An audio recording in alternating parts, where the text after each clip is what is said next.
Yeah, they're loving them. They're bacon-flavored chewers that are supposed to last forever. We They'll last shall for see. 6 hours. Yeah, I got 3 pits. They're not gonna last that long. 6 hours. So I realized one of the things I realized on the stream. If you look behind me this week, it's actually clean. I realized like. Did you have boxes or some shit? Yeah, there was like shit all over the place. I'm like, oh my god, this is streaming to people. People can see this shit. People can see it. Before getting started, I'll be right back. How we doing, everybody? Good, man. How you doing? I'm angry.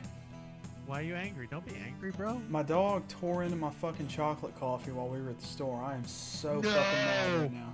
Is he okay, though? Because caffeine's really bad for dogs. He didn't really get into the bag. Like, he tore a little just hole fucked it and just enough got to some of it on the ruin it? carpet. I don't think he ate any of it, but it's like specialty coffee. And there's still like the whole fucking bag left. Oh, I just had to throw it all out. And like, it pissed me off because I spent the last 45 minutes looking for it, thinking I'd lost my fucking mind and thrown it in the trash. And then I go to turn down the fucking TV and it's lying in the fucking floor there. I'm like, you son of a bitch. What's up? I mean, it's funny. I get it. I have 3 dogs. They're assholes Oh, too. But man. I gotta admit, that's pretty fucking funny. Okay.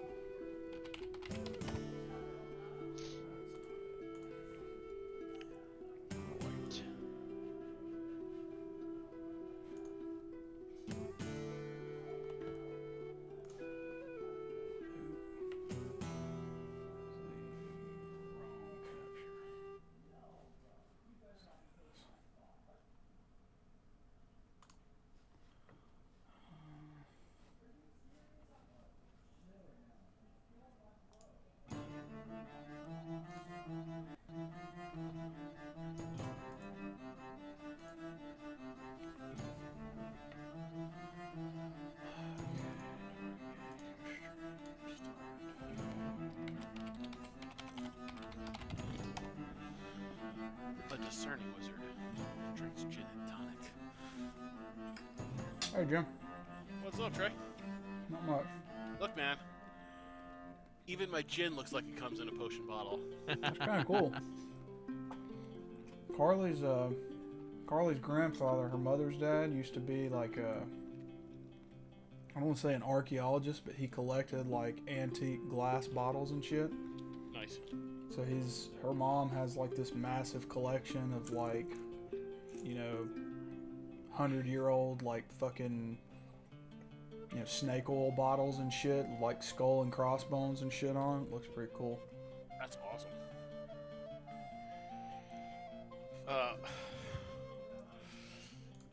My buddy Roger, he was the best man at my wedding. That, ended up like a fucking bomb. Anyway, his dad has the strangest collection ever. Bedpans and urinals. That is strange. That's a choice. That's a choice he made one time, and he stuck with it. Yeah. I honestly think it was to annoy his wife. Just because. I mean, clever, fucking clever, man. Well, yeah. Trey, do you want to know what I discovered that I failed to do when we rolled for health? Because he's What's a that? fucking idiot. Some retard, I was touched with autism. I have +4 to my con, so I was supposed to add +4 to each one of my health rolls, and I never did that. So, Trey, can I go back retroactively and add that back into my health? What do you So mean you should +4 to your con? No, he has a +4 to hit points. Right, to level my for con. And For his according to the Constitution rules, score. For a hit point strike, he needs an extra 8 hit points. yeah. Well, no, we're not. Is that Is that how it is in the rules that we came up with? Yep. I guess 11 up. Okay. Yeah, it's per level. Could have sworn we added that. Like I rolled because I rolled 2d12s, and it was like right about the average. It was one below the average or whatever, and I was at like 20 something already. And I swear we didn't add the +8, because I went in and typed it in and added the plus. Unless I'm completely wrong. I'm almost positive we added that +8. Hang on. What was I at the previous level? Because I just know I rolled twice and I said, okay, I got a +9. I'll say for this session, since we're going into a dungeon crawl, I'll go and let you add them. I'm gonna go back and watch the footage though and confirm, and then we'll confirm it next session. Okay. And I can maybe find that right now. At least find the minute marker, anyways.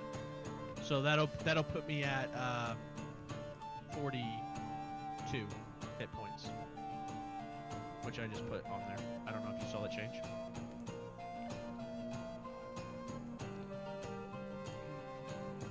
I'm actually gonna go back and look when I leveled.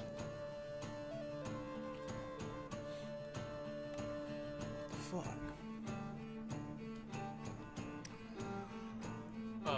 And Trey, I need an extra like 7 or 8 spell slots just cause.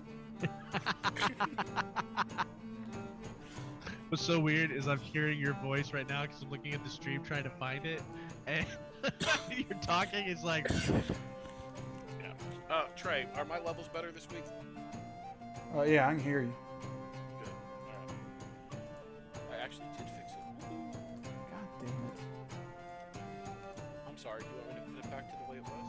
No, I'm gonna have to shut the host down because I can't grab the right fucking window.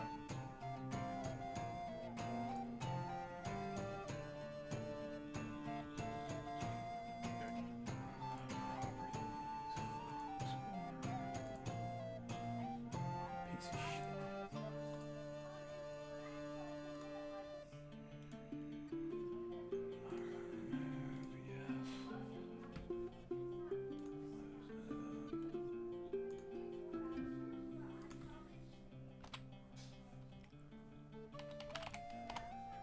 I gotta shut the host down for a second. Turn the launcher.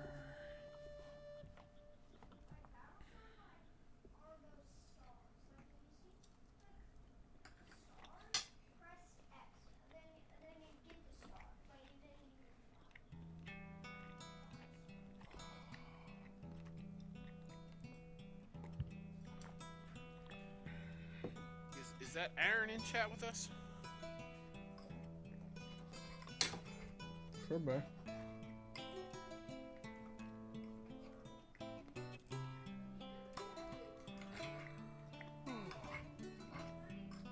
How's your week been, Trey? Alright, for another week. Telling John, Arlo got into my fucking coffee while we were at the store tonight. Harley bought some. Did Fantasy Grounds crash? Yeah, I had to shut down the host for a minute. Okay. What's up, Acorn? Hi there. Okay, cool. Trey, do you remember? Did we roll for health last session or the end of the session before? That would have been the last session because y'all I'm leveled scrubbing up the last video. session. Yeah, It would have been very, very early because I think that was the first thing we did once we logged in.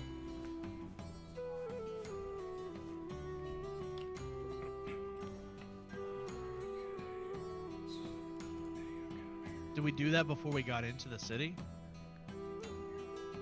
Possibly. Hell, I may not have started the stream before y'all rolled.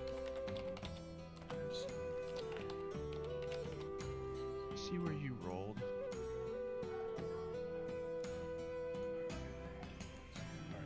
Hang on.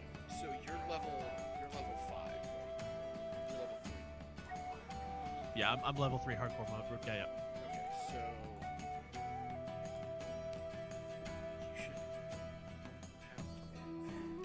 you have 12. So 12. We maxed roll level, right? So first level you would have 16 hit Want some points. potatoes? No, I'm good, thank you. So first level you would have 16 hit points, right? Yep. And then, what's your hit points now? They were 34. They're 34 right now. Right with Without- no with the additional change. No, without the. Okay, so they were 34 now, and I rolled a 7 and a 3. I'm seeing it right now in the video that I rolled. I got a 10. So you rolled a 10, and they were 37. No, they were 34. Because if you Yeah, add no, 8, that's it's added. You're good. It's 34. Trey's right. You're wrong. I'm wrong. You're wrong. It's 34. I rolled twice though. Right. So no, there's- but there's- if you roll the 17, right? 17. No, I rolled 7, Yeah. 3 and a 7. So you rolled 10. Yeah, I rolled 10. Okay, so at level 1 you had 16 hit points. Then you rolled for 2 levels and you got 10 on the dice, right? Right, which would have been If you- 26, And then you add 8 32. and you have 32. Okay, Trey, you're right. I'm wrong. Sorry, buddy. Correct. I totally forgot. No, we're good. But it's minute 27. Fucking but cheaters. 100%. Hey, I wanted to make sure, so I found it. I didn't want no free health points if I didn't earn them. I tried to cheat, and then I was like, no, I feel guilty. I don't want to cheat. No, it's all good, man. Alright, the host is back up. What's up, Aaron? How are you today? Good buddy, how are you doing? I'm alright. You're looking good. You look like you got a fresh cut. Shit, this morning. Fucking knew it. Buzzed it. Rather. I was gonna say, you shaved something else this morning. You buzzed your head. There's a difference. I don't shave my balls. Oh, you got to, man. No, I know. That and a little baby powder makes it go a long way. I close crop. There you go. Fair enough. Fair enough. I used clippers once and I clipped my balls. I'll never do Yeah. that again. Done Ah, see, there. And we've all Jack. been there, bro. I feel like everyone's done that at some I was point. like, oh no, this is Yeah. the worst. This is a bleeder. You're like, it doesn't do it to my face, no problem. And then the bald skin just looks like, Yep. yeah. Get like a Welcome, Chris, to the It's human. conversation. 2 millimeter cut on the ball sack and it ruins your whole day. Let's just hope that Trey has not started the stream yet. We totally I hope have. he, I hope Totally he has. have. You know what? To all the This young is on the men internet. listening It's to this, forever now. Don't use trimmers. I mean, I It's know. Bad like, news. last week there's that whole little snippet about Chris and I talking about fucking safe words, so that was kind of fun. There you go. It's all good. Hey, I make sure not to click the, is this video child friendly? Did- no, we it talked is about not. we talked about safe words last week. Yeah, you actually said you actually said that we need to have safe words for this because I'm about to get a little crazy, or maybe it was the week before Oh, with or maybe it was Matt. It might have been Matt. I was joking, man, if I said it. He was Because not Chris, joking. Chris doesn't have safe words. Chris is His safe, safe word is pineapple. safe word. It's Right. pineapple. It's pineapple.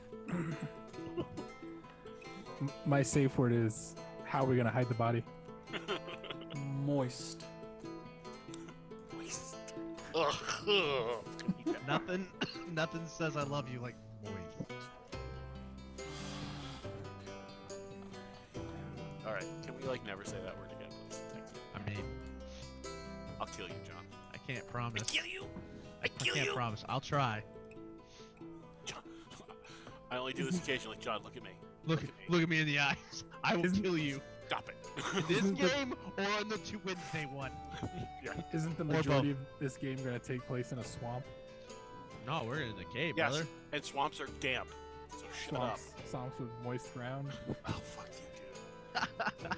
I mean, Okay. I mean, it's fair. how else do you describe a tree opening in a swamp other than Very moist because it's in a swamp. Who wants to run Otter? I can barely run myself, so not me. I mean, I can run him if you need somebody. I mean, it's up to y'all. I'm not gonna run him. He'll be Um, dire wolfing. He yeah, said. He He's said. a dire wolf. He said dire wolf and stay there. So He's got his headphones off. I don't think he can hear us. I mean, if He's y'all he's want to putting his bring way him here in a along ponytail. for the extra damage or whatever, you Fuck can. yeah, we do. Fuck yeah, we do.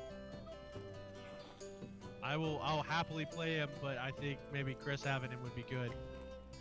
I'm pretty sure he told me that he just wants to be a heal bot, is what I heard. He's dire wolves. He said Is dire what he- wolf. Yeah. Yeah. Guys, No, do no. you want to have the fun, No, or do you want him I to have the just fun? got a guaranteed 8+ points that Trey told me I could have because I told him we didn't add my numbers, and then I went back and found where I lied to him, and I told him I lied so my numbers would go back. So no fun at all. Okay. I can run him. Can you... Do need you to see give the me- direwolf form in the character selection? Oh, let's see. I see otter direwolf form. Okay. Oh, Yeah, you can be a just look fucking up. brown bear? Brown bear's way more terrifying. Dire wolf's better. For combat. Dire wolf. We're gonna be in small spaces though. You don't want to go spider? Dude. The spider Oh, web valid fucks question. shit up. Listen, Chris, I believe you are Otter, so Okay. I'm just a boy holding the stick. Is that a giant spider or is that just like a normal spider? It's though? the giant spider. I think. Hold on one second. I'm gonna look. Trey, I do see it. I'll grab it in just a second, but I'm Okay. gonna reference my PHP. I'm gonna use the restroom real quick before we get started. I will be right back. All right, yeah, I'm gonna. I guess let's everybody take a minute, and after Temple of the King, we'll start.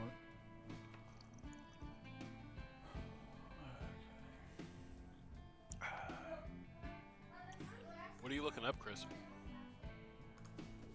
The giant spider actions. No.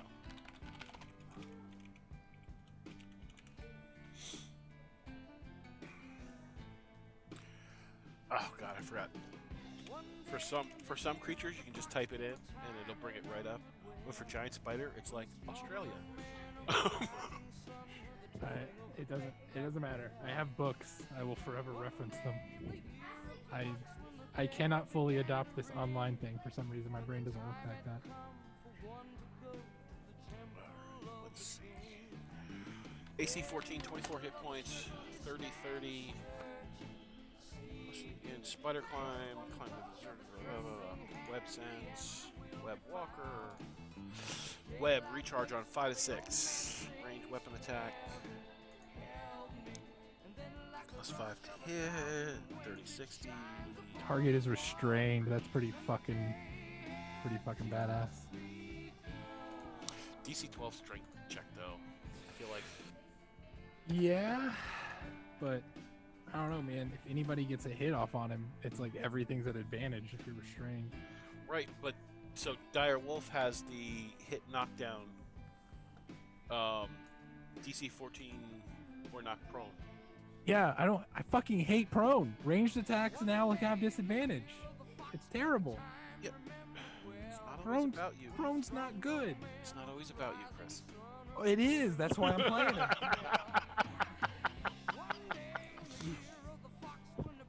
Okay, you'll be happy about not knocking him prone when you go to cast Firebolt. If he's prone, I'll just cast Magic Missile Yeah, once. Good job. 4 times. No, you don't have 4 spells. I have 4 Magic Missiles.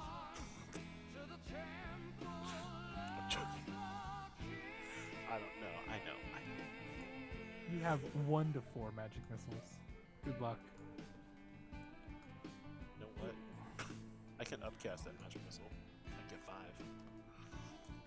I can waste a level 2 spell slot. I mean, Direwolf's Hey, really Trey, good. I had a question.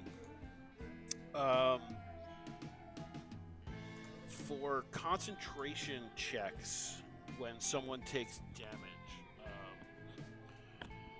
are we doing it per instance of damage, or are we doing it as a total number? I think we decided on per instance. That was my recollection. I just wanted to make sure.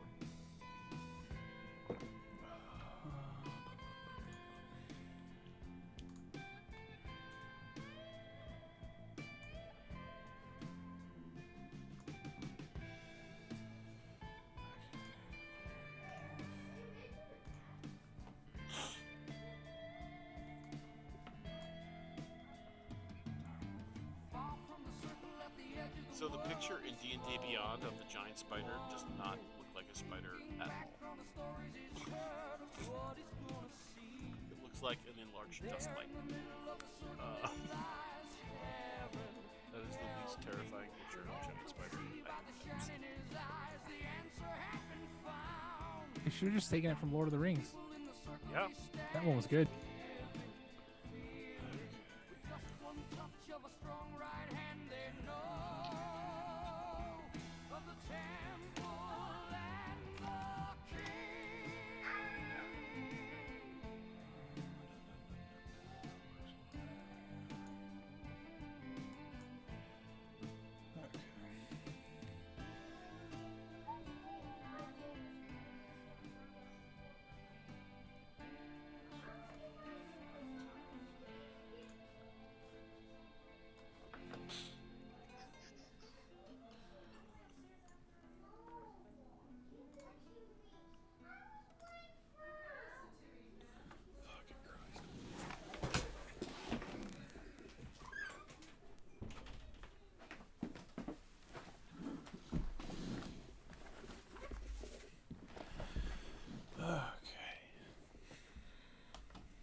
Map looks different.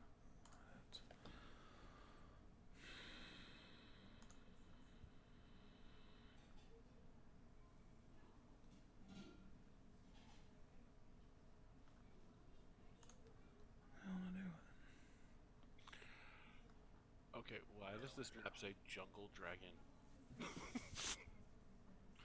Trey? That's just a placeholder name. We're all about to It's part die. of a big pack that I bought. Sure. Okay. Is everybody ready? Yep. Okay. Same deal as usual. If you can give me something that happened from the last session, I'll give you 50 XP. Go. I buried a bodak in a pit, and then Rennis cut off its fucking head. Alright.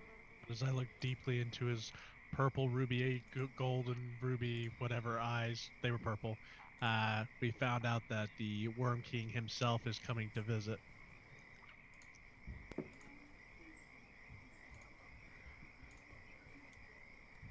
was a very interesting day. Yeah, we found out that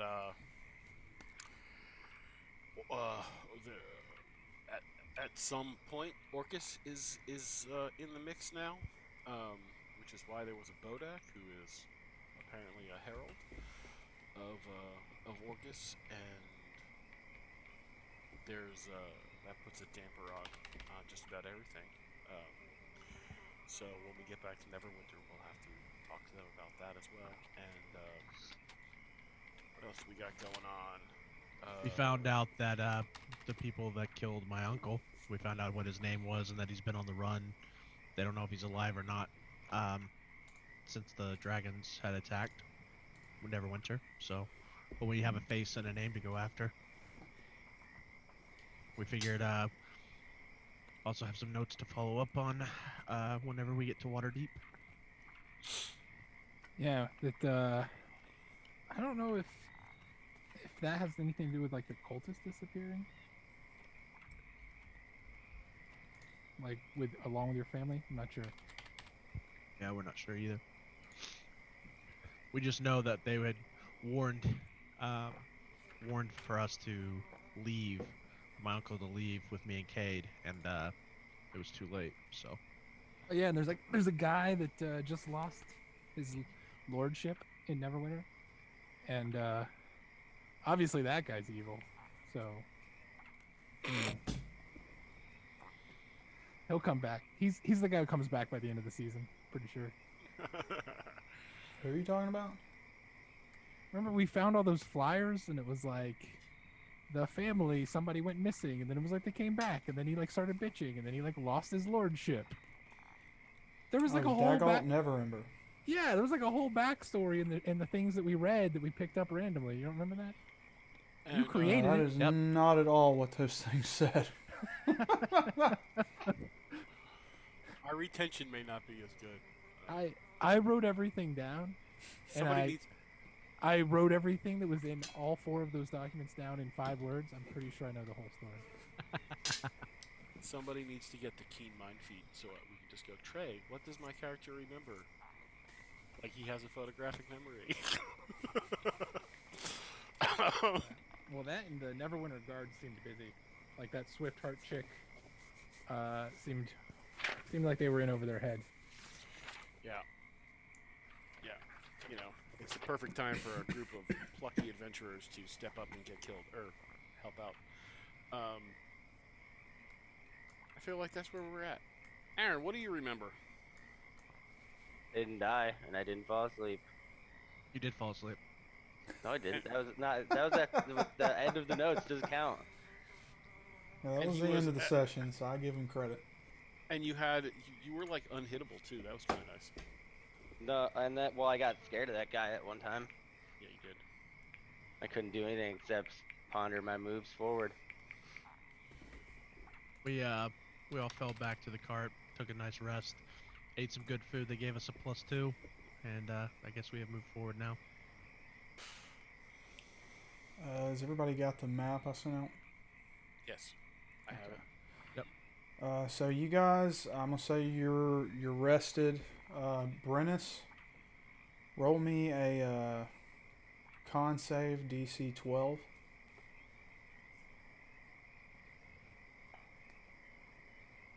Save.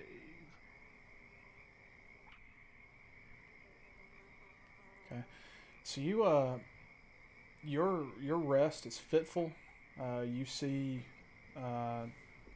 staring out at you from the dark during your nightmares, those beady amber eyes of the Bodak whose head you cut off, and you keep hearing the name Orcus, Orcus, Orcus being repeated in your head over and over and over again, to the point that it draws you from your sleep multiple times. And the last fit that you suffer, you see a mass giant, like almost like a storm giant composed entirely out of worms, wearing like beggar's robes, as it's shambling across the land, bowling over treetops and just laying waste to entire cities and stuff like that. But you're able to successfully steel yourself, so you're not exhausted when you begin the day's journey. I will say, you guys, you broke camp. Are you leaving your horses and everything at the camp again and heading into the swamp on foot? Indeed. Okay. You guys trek into the swamp on foot again. You're able to maintain your bearing, and you head back through the area where the battle with the Bodak took place, and the corpse is still there, although somewhat picked at by the crows and other carrion feeders in the swamp. And you continue on for about another half day from that point to get to where you believe the entrance to the Death Tree was. And as you near that location, you see 3 goblins outside, almost standing guard, and they appear to be betting or officiating what looks to be a fight between 2 giant rats, and they don't appear to be paying much attention to their surroundings. They aren't very good guards. Okay. So at this point, I'm going to have one of you roll a contested perception check against me to see which party gets surprised this round, and then we're going to jump straight into combat. Chris, So, I think that's you. Yeah, I got a who wants to +5 roll? perception. I think, Chris, you've got like 7, right? No, I do not. But I would say, since Otter was in direwolf form, that he would probably be helping Scout, and he has the keen hearing and smell for perception. So if the goblins were making sound, then he would get advantage on that. Okay, I'll buy that. So I guess go ahead and make a perception check with him at advantage. I'm just going to roll a d20. Alright, beat a 6.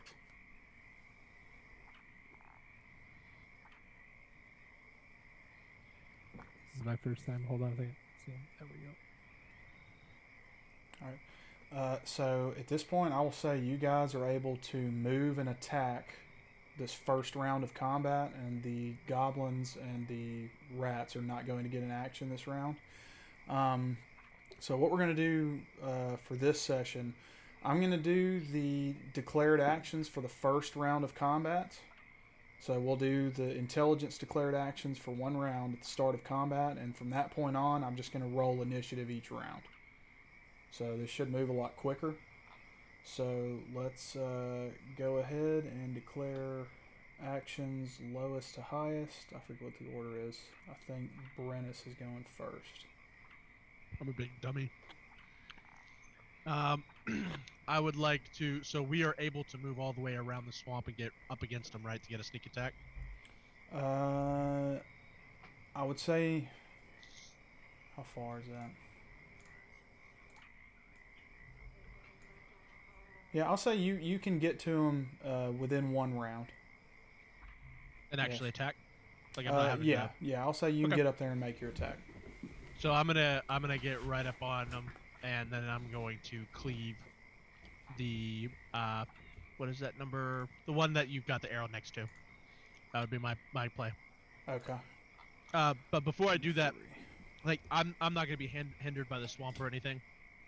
Yeah, I was gonna ask, does this one have regions on it like the last one did? I didn't go that deep into it for this map. I'm just gonna say no at this point, because I'm trying to get y'all into the hole. Cool. Yeah, I'm just gonna go straight into it. Okay.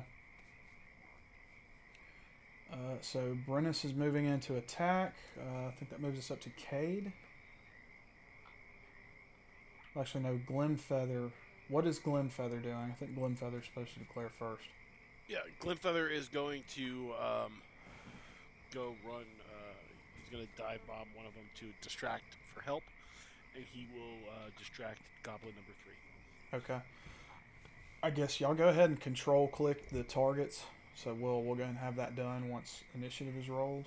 Now we move on to Cade. What is Cade going to do this opening round? I'm actually going to do the same thing as John. I'm going to push up and attack the goblin, unless John kills it in one hit. I will attack it as well. If John does kill it, I'll just get defensive and wait for one of them to attack for the next turn. Okay. Alright, so you're attacking Goblin number 3 as well? Yes. Okay. Moving on from Cade to Sue. Otter retains his intelligence score, correct? Yes. Okay, so Otter, what is Otter going to do? Otter is going to make his way up. Jesus Christ. Otter's just going to run up, and I think he likes the rat.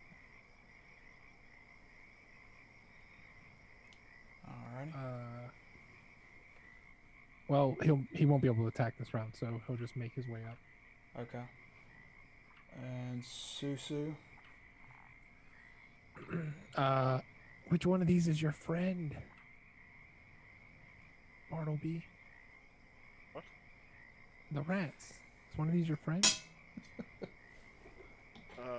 No, these are diseased. Oh. Go ahead. Susu will make his way up and attack. And lastly, Bartleby. Bartleby is going to firebolt Goblin number 3 if he's not dead, and if he is dead, he will use his reaction to firebolt Goblin number 1. Okay. Let's go ahead and roll initiative for everybody. Alright, so diseased rats 1 and 2 are not doing anything because they are stunned for this round. So Otter gets to go first.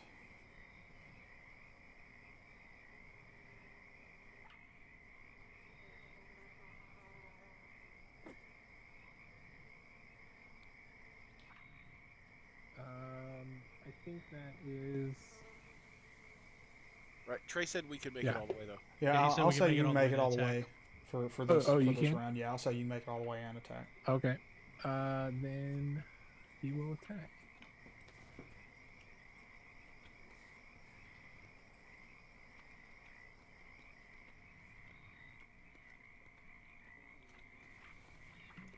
+5. You already got it made up. Awesome. Okay.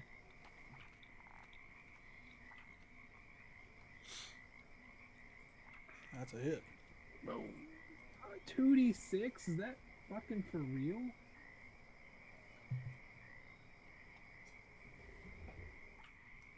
Jesus Christ.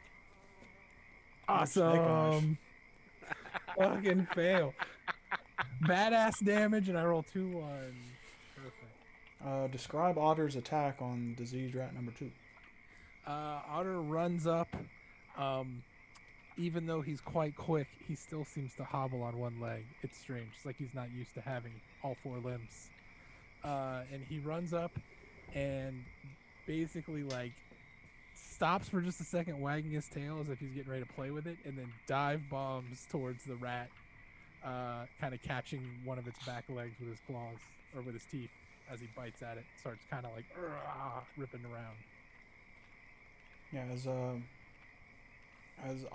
direwolf Otter starts to tear into this rat, the other rat lets out a loud shriek, and then you hear you almost say, "Oh, dog, big dog, big dog."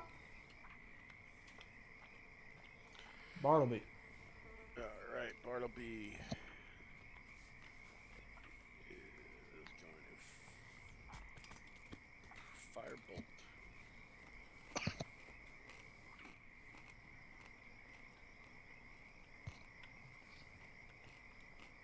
There's a hit. Base. He's going to use damage, which is not so great. All right, describe your firebolt as you impact the goblin. All right, so Bartleby, in the moist environment, apparently he hasn't acclimated himself to slinging fire. So he chucks a firebolt at the goblin, catches some of that damp that's going on, but he hits him for a little bit. It hits him, and I'm guessing just kind of like sputters out. But there you go. Did you want to move at all? Nope. Okay. Susu. I am quite comfortable at the range I am at. Thank you.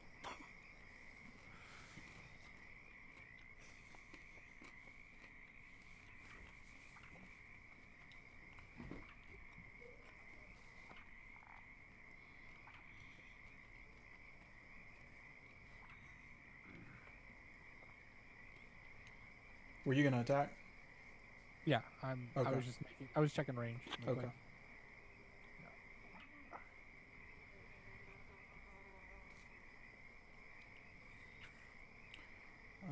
So an 11 is going to be a miss.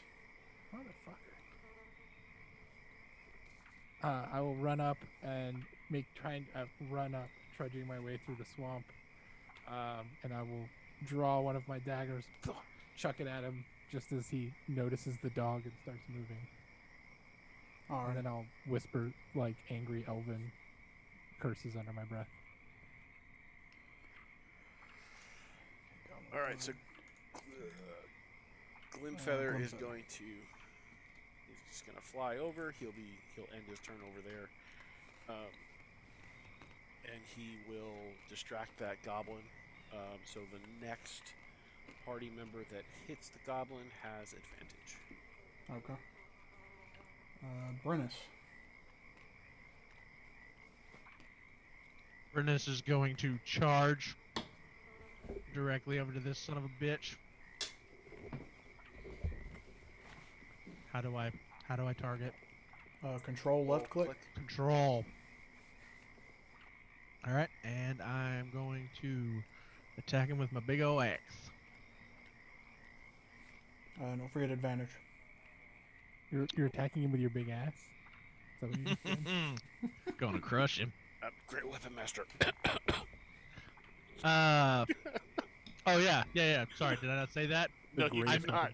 I'm sorry. I'm attacking with Great Weapon Master. What does that mean? It's -5 to my attack hitting, but if it hits, I do a +10 damage. Okay. So rolling. Do I just hit advantage and then I can still hit the weapons attack button? Yeah, it should roll twice. There you go. Oh, this rat is fucked! All right, roll to Just confirm. Just remove him from the board. Just roll a d20, right? Yeah, -5.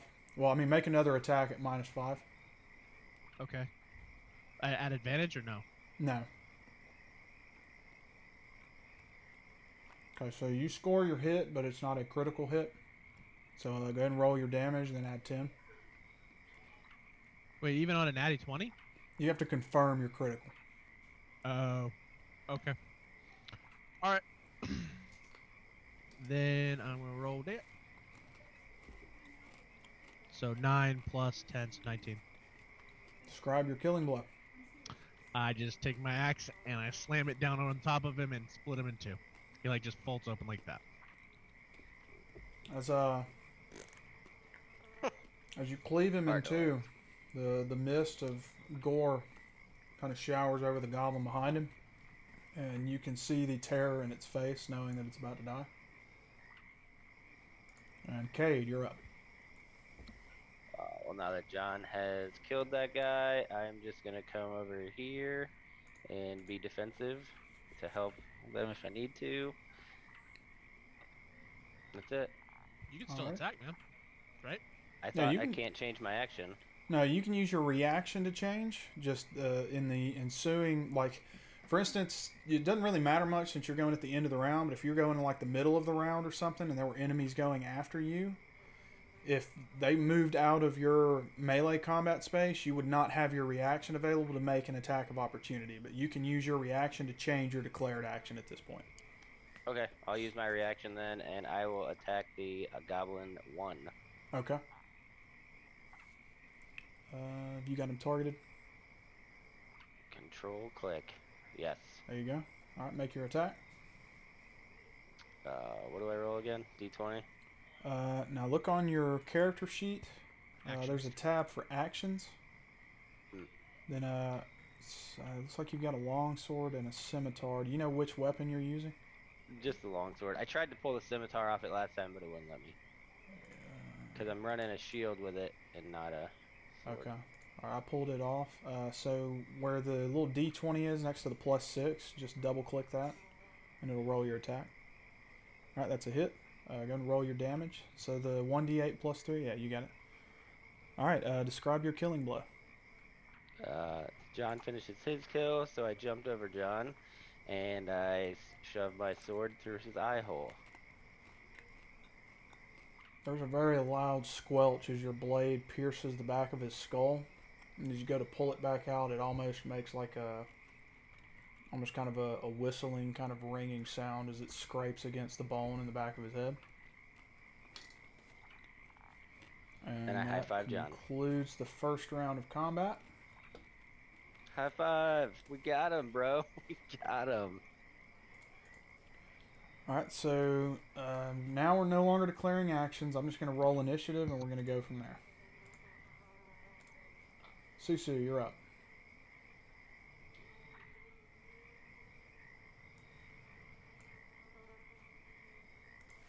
Alright, I will try this again.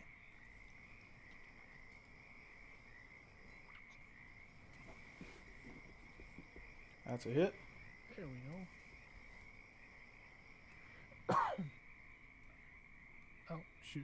Nope, wrong thing. Still a hit. Alright, describe your attack. The rat that you hit is bloody. Alright, I'll watch these guys come in and jump right in front of me, and I'll kind of just throw up my hands like, and then I'll notice the diseased rat next to them. I'll be like, watch out! And I'll throw another dagger and hit it. And then expect praise from them as I've just saved their life.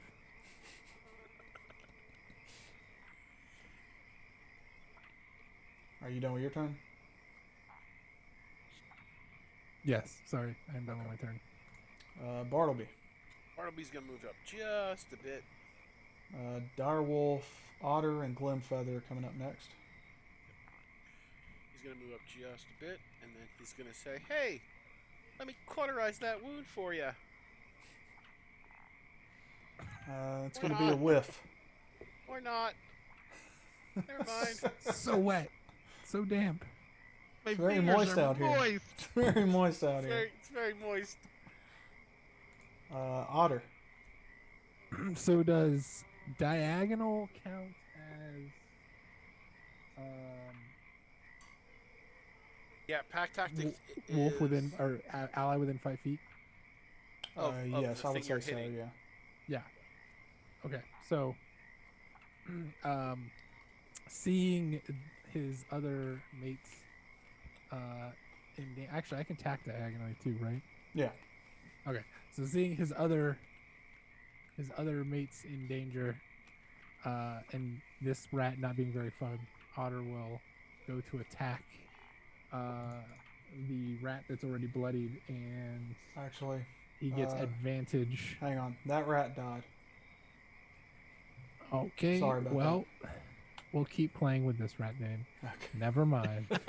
So wait, I attacked a rat that was already dead? It appears so. I didn't realize on the combat tracker that it was in a dying You would have missed state. even if you were shooting at of a live one, though. Don't know that. He just know wanted that. to make sure it was dead.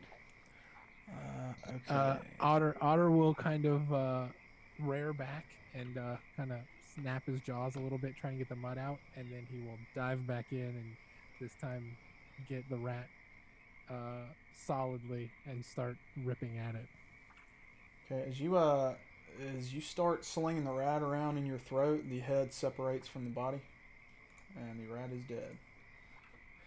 He will just hold the body in his mouth, carrying Such it a around. good boy. Such a good boy. Glimfeather. All right, Glimfeather is going to swoop down, do his distract help on Goblin here, and then oh shit, I let go of the click, and then he's gonna move off. Here you go. He's gonna move off, so that Goblin will be distracted. The next party member to hit it will get advantage. Okay. Brennus.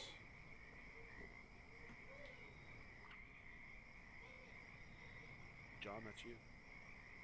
Is it me? Yeah. All right. Is that what the dinging sound is? I was trying to figure it out. It's freaking out a whenever little your bit. turn, whenever it moves to your turn in the combat tracker, you get a enunciation. It makes the Windows XP sound. I was like, what the fuck is going on? Oh, is that the sound it makes? I've never heard it. It's like Huh. ding. I was like, what is happening to my computer right now? Is Windows having issues? It was freaking me out. After All right, your turn, Goblin 2 goes, and then Cade is bringing up Goblin the rear 2's again. not going. Guys, Goblin 2's not going. Britus is gonna rush over to this little guy and say, "Remember us, bitch!" And he's gonna take another swing with his great axe, and I'm gonna use great weapon again. Hey, don't forget to control left click, so target him. Thought I did. My bad. So Oh, yeah, do it again. Oh. You have advantage, by the way. I don't need it. Roll it. It might be a crit. Could be a crit. You need to target him. I think you clicked it twice. There you go. Oh my god. Roll to confirm. God damn. Make your attack at -5. Nah. That's a hit. Yep. Well, So wait. what do I do? Hang on. Wait, so that should be a 14. -5. Okay, no, that does not hit. So it's just a standard. So roll your attack and add 10 damage. Or roll your damage and add 10. 13. 13. 17. Okay, 17. Describe your killing blow. Basically, I asked if he remembered us, and this time I'm bringing my axe up through his groin all the way up and like kind of trying to flick him up against the tree. Alrighty. Just severing him in two, but there's like As onto you the tree. as you golf club him towards the dead tree, this time as you're swinging up, the flash and cloud of blood and sinew gets all over you, and as Brennus turns away from the carnage he has just wreaked, you all notice that he is absolutely covered in blood and mud and guts. And he is fucking happy as shit. Was that a rhetorical question, buddy? Because you didn't really give him time to answer. I saw in his eyes, he answered. He So, remembered. with the advance party dispatched quietly and with a plum, you guys are now standing before a very large, long dead, but almost kind of petrified oak tree. And at the base of it is almost kind of concealed and camouflaged in between the root structure. You can see where it goes down into the earth. Is anyone approaching the hole? I will. I'll send Glimfeather down to scout a bit, just to see what's in there. Okay. And then come back and give a report. Okay, y'all can close this map. I'm gonna go ahead and move us on to the hold. Oh, does nobody like my plum joke? Fuck you guys. I didn't understand it. I don't know what that means. Trey said we had dispatched them with a plum, and I said, what? We have plums? Did Trey said we dispatched him with a plum? Yes. Do you not know what a plum means? It's a fruit? And the wall is really straight. Trey, you're talking over my party. You gotta bring your vocabulary down to like 5,000 feet, I man. need you to bring it down to my Oklahoma homeschool ass. It means you did a very good job. Thanks. We could call that perfect in the fighting games we play.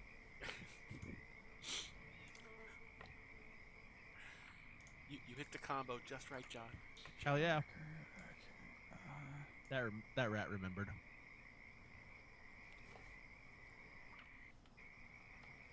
Am I keeping this map Muddy Swamp open? You can close that one. Thank you. Oh, here comes the pain, boys. Give it everything you got. And this is the map that takes for fucking ever to load. Right, it's massive. Alright, I see Susu. I'm gonna close my eyes a bit while the map loads. Take a little 20-minute nap.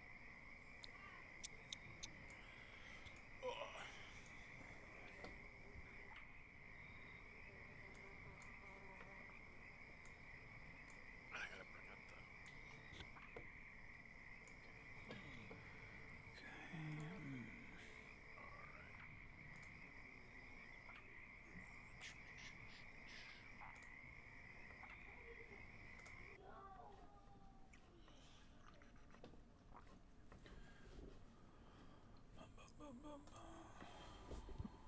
So, 3 first level spots and 1 second level spot. Eek.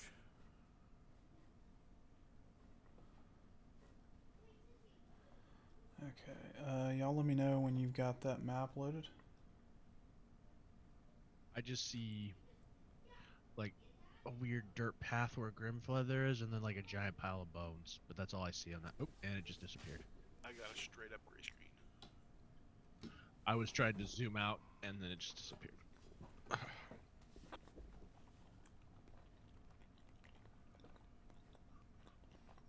You may have to drag the map around to find the unmasked area. Yeah, I can see about 12 squares with Gloomfeather in there, and that's at probably the door, so I assume that's loaded.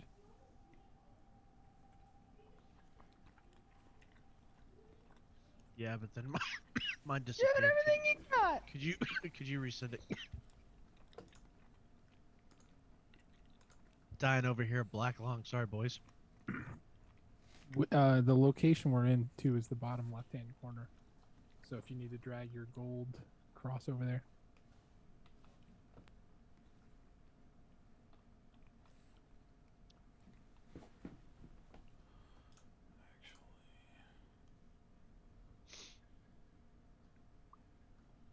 I have no idea. I held it for a while, but I still just have a gray screen. This may just take a bit for me to load.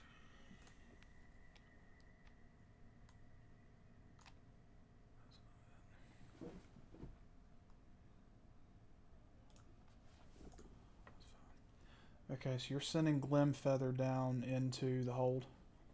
Yeah. Okay. So as you guys approach the hole at the base of the tree, it opens up into a little antechamber down there. It's probably about 15 by 20 feet, and the floor appears to be about 20 feet below where the actual hole is. And as Glimfeather flies in here, does he have dark vision? Glimfeather does have dark vision. He has dark. He has dark vision to 120 feet. Okay. So is Glimfeather, I'm assuming you're looking through his eyes, or are you going to have him come back and report? Yeah. Well, he can telepathically show me. Okay. As Glimfeather moves down into the antechamber here, you can make out, it's kind of in black and white from the dark vision. This area here is dark. There's no ambient light coming in, save for the little bit that filters through the root system at the tree. The walls appear to be of dressed stone, and you can tell it's almost a dwarven craftsmanship, and there's a mound of bones that reaches probably within about 3 feet of where the actual hole is that the tree is covering. And you can tell where the root system of the tree had broken through the wall and down into the chamber, which is what created the hole that lets you into Gutrod's hold. And the mound of bones that is collected here appears to be all different types of creatures, humanoid, woodland creature, things of that nature, but this appears to be almost kind of a dumping ground of sorts. And as Glimfeather gets deeper into the room, you can notice there's almost kind of a sheen on the floor where standing water is kind of collected here. Right. It doesn't appear to be too deep. I'd say maybe 6 to 12 inches at the most. But on the western wall opposite of the hole, there's an ornate bronze fresco that depicts. And at this point, what do y'all think that give me an example of something that would be depicted in the fresco? I'm gonna guess that it's some kind of effigy of lesser races worshiping a dragon, since that's where this all started. Okay. Does anybody else have anything that would be depicted in there? It's inside of his hold, or we're in the entryway. It's inside the hold. So here, I'll show you. It is. There's a plethora of hobgoblins that are just erupting from the swamp in the background of the fresco as they've reproduced like mad in this tiny tree hut. There's definitely some images of the reproduction happening. All right. So Glimfeather with stick figures moves down into the room.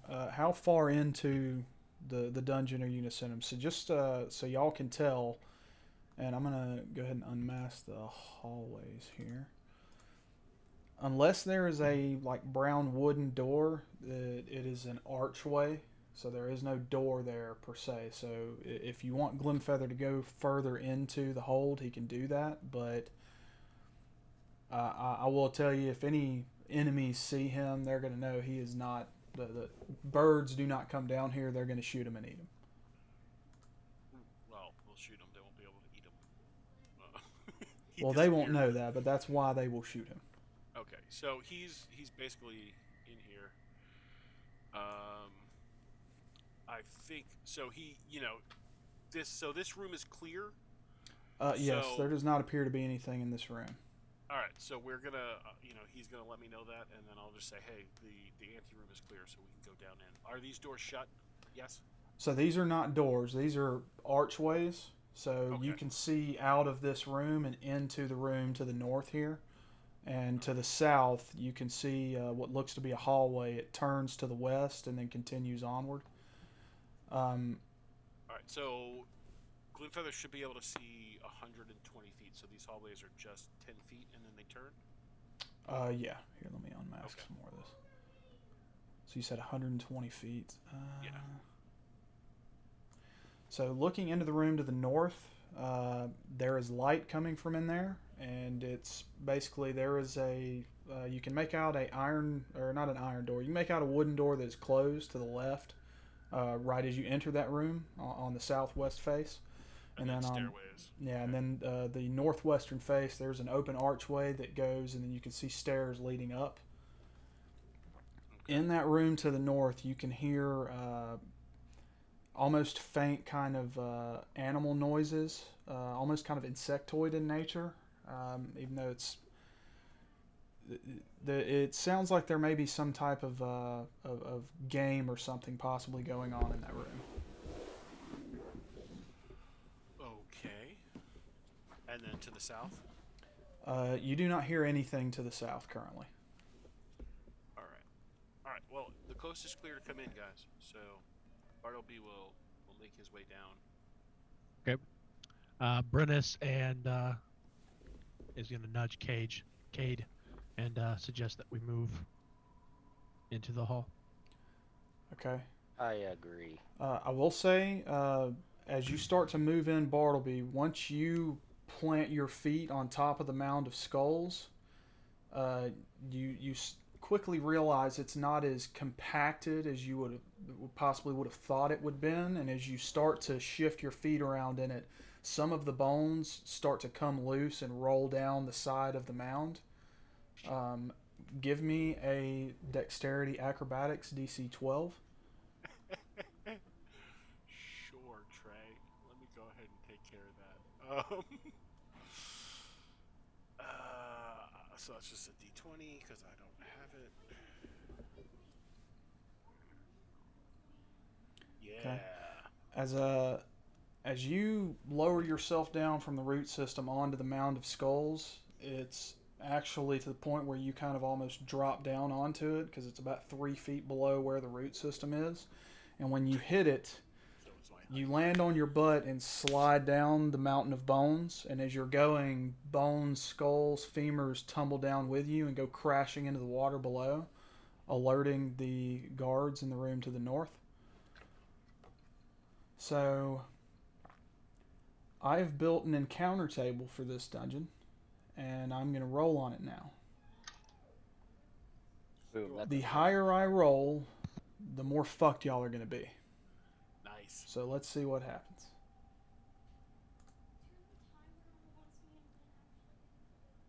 Cool. Is that a 9 out of 10? That is a 9 out of 100. So you rolled Oh. very well.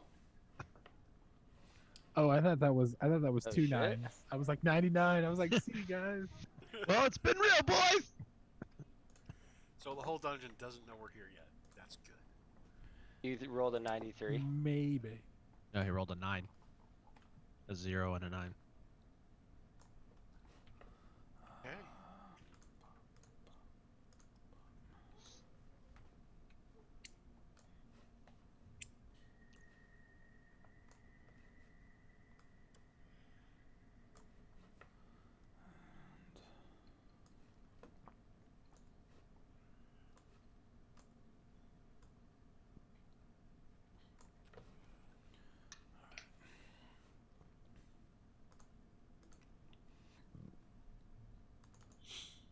Okay, it's not unmasking.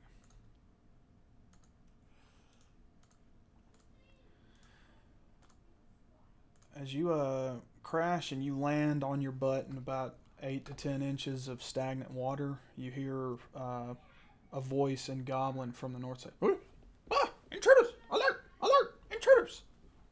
And as you look over, a giant rat comes flying around the corner and runs down to investigate. Let's do... I'm not going to say that there is a surprise around here. I am going to say everyone else is still upside out of the hole. And we're going to go ahead and roll initiative. Welcome, guys. Bye-bye. Alright. Hey, that's okay. Somewhere in the dungeon, there'll be a paladin you guys can find. So. Alright, Susu, you are up first.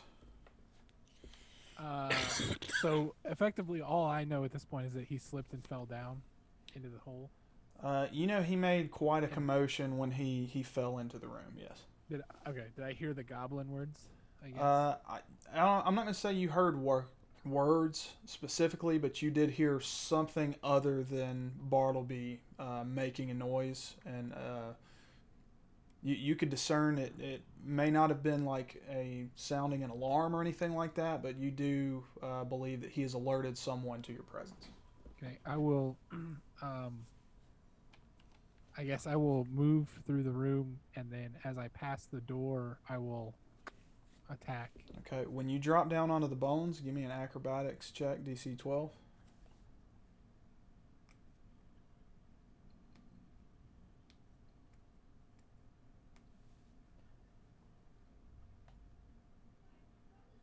Nice. All right.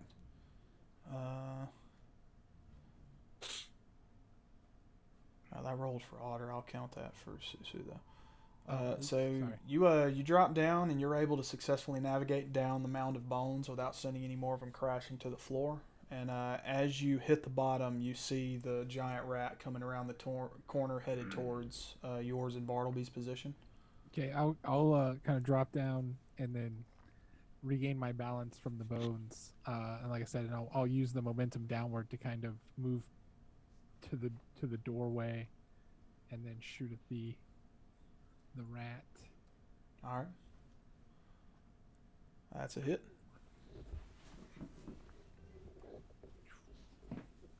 And then I will continue over out of the door. And then as I move, I'll drop down and shoot.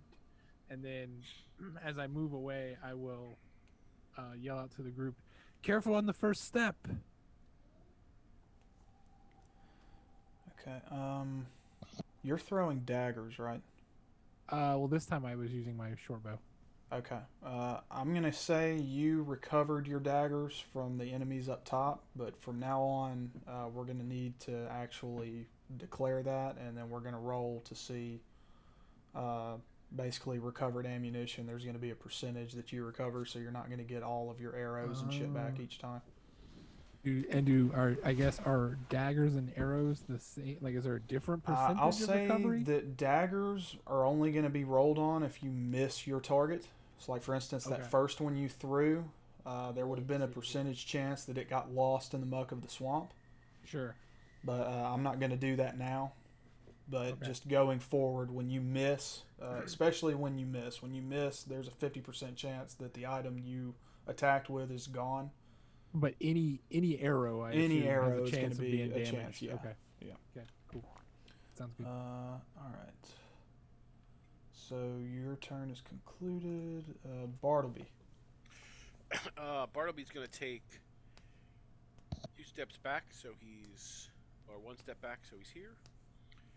And he's going, since that rat is tearing out towards us, Bartleby will say, "Fried rat, coming up," and he'll miss again. Because apparently quips and Bartleby shooting flames does not work at all. So the hallway, so the room you're in has a ceiling that's about 20 feet high. The hallways drop down to about 10 feet high. They're 5 feet wide, and as you cast your firebolt, it sails wide of the rat and impacts on the wall on the side of the hallway. But as you see it fly through the area, you can see better kind of your surroundings, and there appear to be more enemies in the room to the north of you. You see another, what looks to be almost a half silhouette of a goblin around the corner to the right behind the rat. Guys, get down here. Are you going to move anymore? No. Okay. Goblin 1 is going to target you with his short bow. Oh fuck, I forgot they had short bows. Son of a bitch.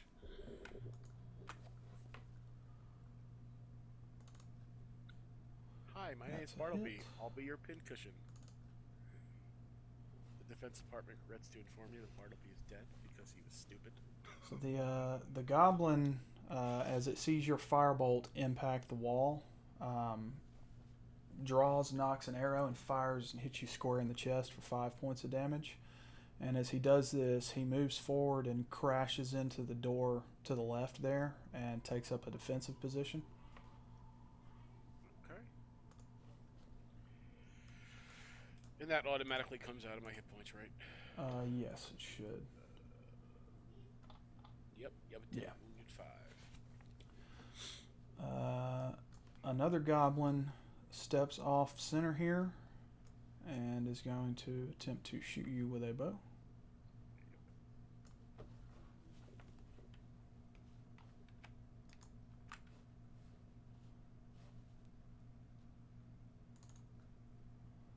And as he knocks his arrow, he shoots and it flies over your head and clatters down the hallway behind you.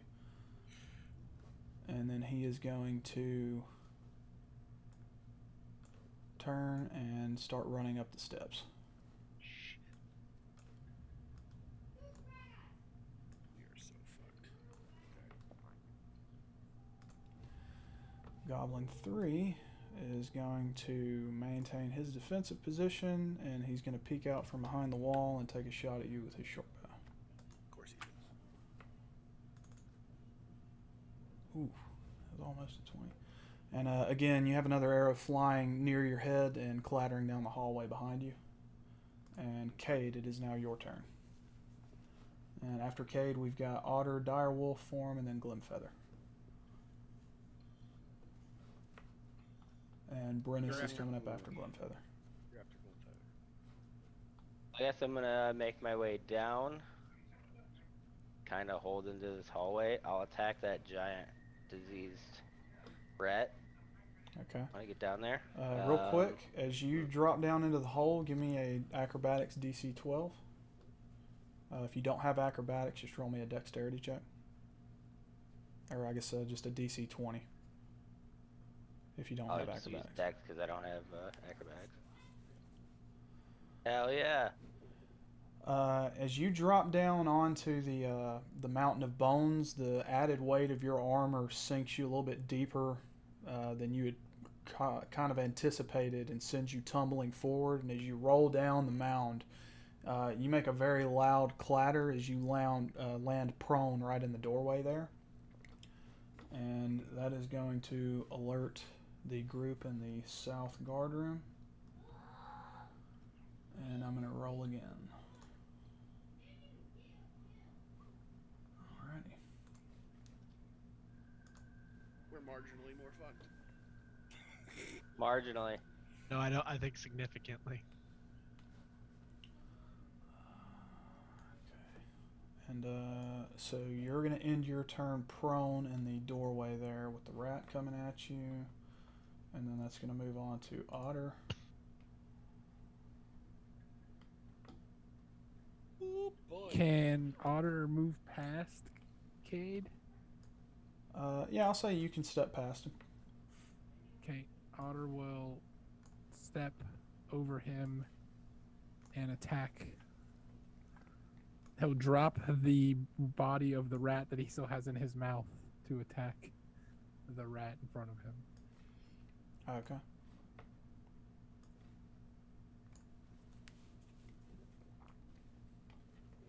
That is a hit. Describe your killing blow. He will jump over, like I said, he'll jump over Cade, and he'll see the rat, and he'll go for it, and realize that he still has the body of the other rat in his mouth, and he'll quickly drop it, and then just dive in to scoop up and start tearing apart the other rat. Alrighty. And then with the rest of his movement, he will kind of prowl back behind the wall so as not to get killed while he's not here. As you finish off that diseased rat, Bartleby, you hear. Do any of you speak Goblin?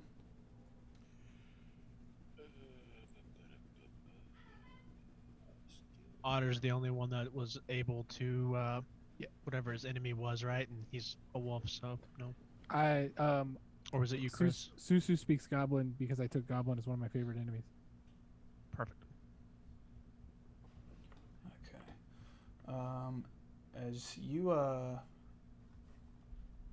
Susu, as you see Otter finish off the rat and jump back, you hear from the hallway to the south a loud, commanding voice say, "Get in there!" And you hear the padded footsteps of multiple beings moving from that hallway towards your location. I will yell out, "We're about to have more company." And Bossman's going to delay his action. Glimfeather, and then followed by Brennus.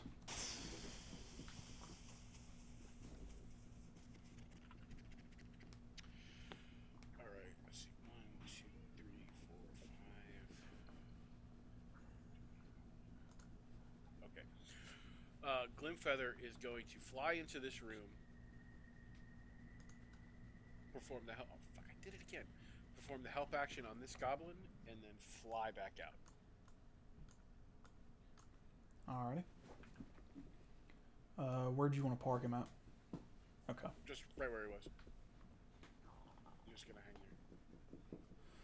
there. Alright. Brennus, you're up. Brennus is going to, since everybody and their fucking mom knows we're here, I am going to bellow a rage bellow, and I am going to fucking make a mad dash for the goblin that Glimfeather just circled. That's 1, 2, 3, 4, 5, 6, 7. Right? Boom. Alright, give me a Dexterity Acrobatics, DC 12. I have advantage on all dexterity saving throws of things I can see. It's not a saving throw, it's a check. This is like a skill hang on. check.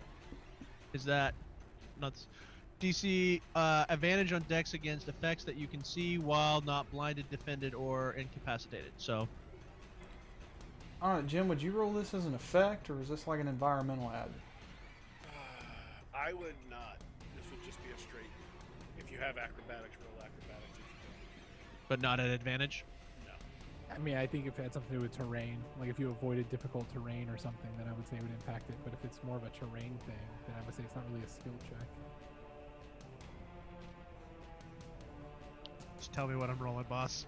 Do you have dexterity? Do you have acrobatics? Are you proficient? I have, yeah. No, I'm not proficient in acrobatics. I have a just plus roll 2 in me a acrobatics, D20. but So it's just going to be a D20. DC even though I have a 12. plus 2 in acrobatics. No, so Yeah. since you don't have proficiency in the skill, you Gotcha. don't get to add your dex bonus to it. So it's just a All right. naked D20. Unless your Okay. dex bonus was negative, then you would add the negative, but since you don't Gotcha. have proficiency in it, it's just a roll. Alright, you heavy fuckers, when you hit these bones, you go tumbling down to the floor, and I'm going to say you land right behind Cade, flat on your face, and end your turn prone. Awesome. Now, from the north room, another diseased rat comes down and starts gnawing at your face, Cade.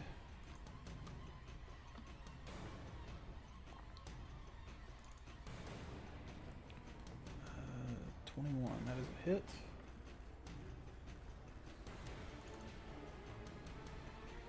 So it's going to be 4 damage. Cade, give me a Constitution save, DC 10. What do I do on that?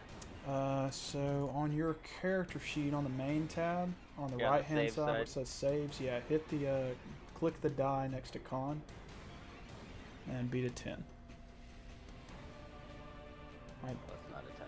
So as you're recovering, trying to get back to your feet, another giant rat comes from around the corner to the north and bites into your shoulder and is able to sink its teeth in between some pads on your armor and hit you for 4 points of damage. And he's going to bite down and not let go this turn. Puts me at 25. Bartleby, as you're surveying the situation, a giant rat comes from the hallway to the south and they're going to attack you. And as it comes in a little overzealous in its attack, it nips at your feet and misses. And is going to shimmy its way into the room.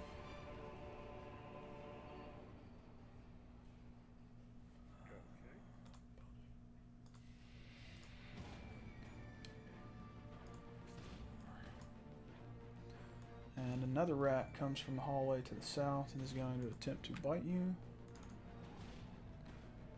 And he will miss. This one's going to park in the hallway there. And we are now on to the next turn. Okay, cool. It automatically rolled initiative for me. So, Brennus, you're up first. All right, I stand up.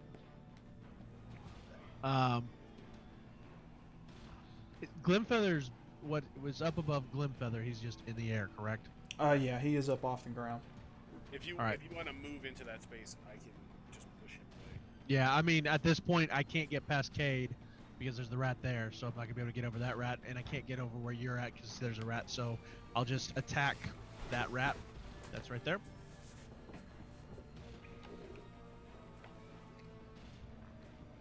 I am raging, and I am going to use a relentless attack as well as my great weapons attack. Okay. So I have advantage on my attack roll. Alrighty.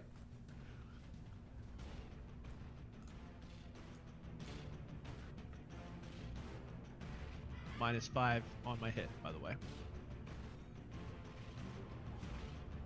So 22 minus 5. Does that hit? I think so. 20. I'll pull up the sheet. Or sorry, yeah, 17. And so you know, Yeah. John, on the bottom left, when you hit the advantage button, you can also hit the -5 button if you run this. Oh, So you can That's stack cool. them. Okay, I didn't know that either. lesson learned. I do know if you have a custom modifier, if you hold control and then you can mouse wheel up and down in the modifier and it will apply whatever modifiers. Like if your modifier is not, 2 or 5.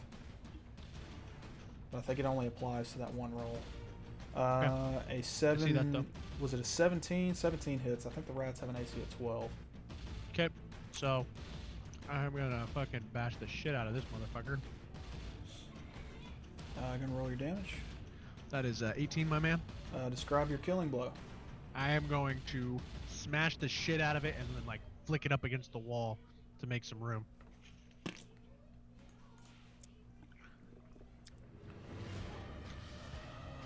Are you going to move at all?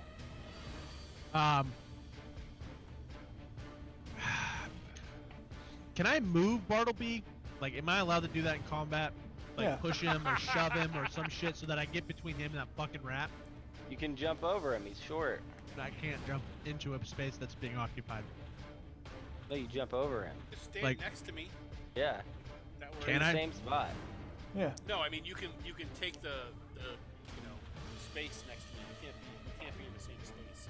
Right, that's what I'm saying. Is there any way I can actually physically move this little person in front of me so that I can be in front of the fucking rat and not him?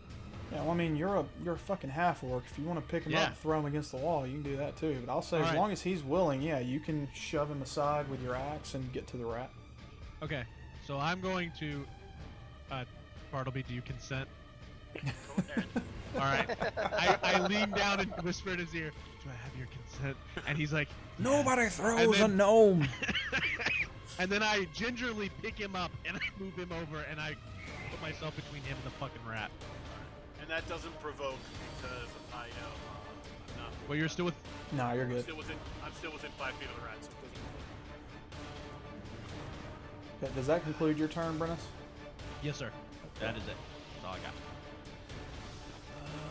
Other than I'm just yelling in absolute anger. I just want to kill everything. So I yell at this rat like, ah! And the Neverwinter sport of gnome tossing was started. Okay, Goblin 1 is going to fire at Cade with advantage. Wait, would he have disadvantage because he's shooting at a prone person? I don't think so. Yes. If you're more Oh, than he 5 would? feet away attacking a prone person, you have disadvantage. Oh, okay. I guess if he were attacking melee, he would have advantage, yeah, right? Prone gives melee attackers advantage, but his ranged attackers disadvantage. That's why I'm always bitching about him Yeah, throwing that people in backwards. holes. Alright, he is not going to attack Cade then. He's going to fire at Brennus. Brennus, does an 18 hit you? No, sir. Okay. So Brennus, as you move Bartleby out of the way, you feel and hear an arrow whiz over your head and clatter into the wall ahead of you. And Goblin 1 retakes his cover. And I didn't mean to be a dick. I was just asking clarifying questions. Yeah, no, Right, no, sorry. no worries. Yeah, you're an asshole, Phil. I know. Because your 18 wouldn't have hit I him don't either. think anybody's still watching, but Goblin 2 goes through the doorway to the north and disappears. Shit.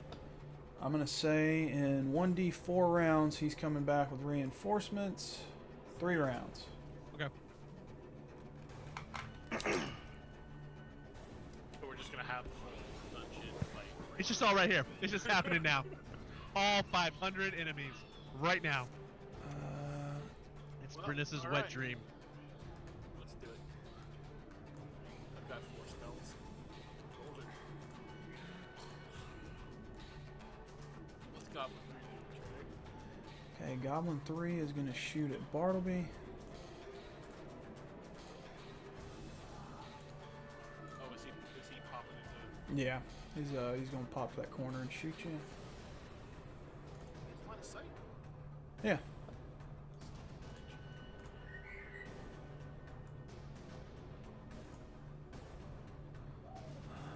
And that is a miss. So Bartleby and Brennus, you both hear and feel, you know, the wind of an arrow as it clatters the wall right above Bartleby's head and bounces back into the room. Son of a bitch. Alright. And Brennus, as you are sizing up the rat in front of you, a goblin appears from around the corner there and looks to square off against you. I smile at him. As the blood that I've already covered with is just dripping down me, I just I will fucking smile. say, as you have a better vantage point, you're able to look down that side hall and you see more goblins coming down the hall. Awesome. Trey, how did you get it to like go from the corner? Do what now? You're targeting Bartleby. Yeah. How did you get it to go from? Well, no, I drew a line. I just used a pointer. No. Okay. So if a corner of my space can see a corner of your space and it's unintruded, then it counts as line of sight. All right. So I can see this goblin. Yeah, so you can see Goblin 3, but he has No, I mean, what about Goblin 4? Because my corner can see his corner. yeah, you can see him. Like it's the way I envision it, you're kind of peeking around the corner, taking your shot or whatever. So you would have partial cover, so he's gonna have disadvantage on any attacks he would make against you, but you would not have disadvantage on attacks you make against him because he does not have cover, but you do. Okay. These guys are gonna see.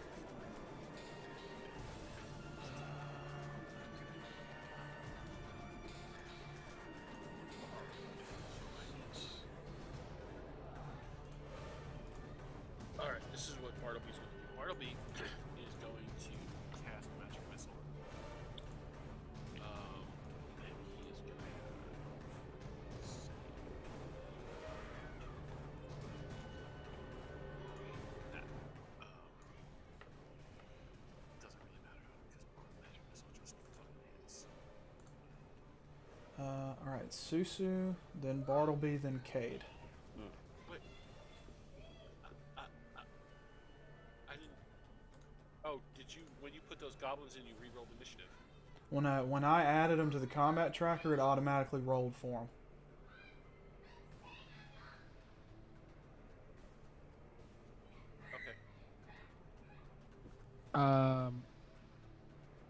Bartleby, are you messed up right now? Are you significantly hurt? I'm moderate.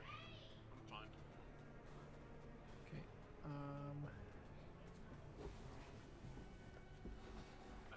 I thought it was my turn, and then it became Susu's turn. Well, no, I had hidden. There were hidden actors, so you can't see the enemies on the combat tracker. No, I get that, but I thought that my turn was before Susu's in this round, and then now Susu's ahead of me. Unless I just read it wrong. I don't think so. Okay. So I'm going to cast Hunter's Mark.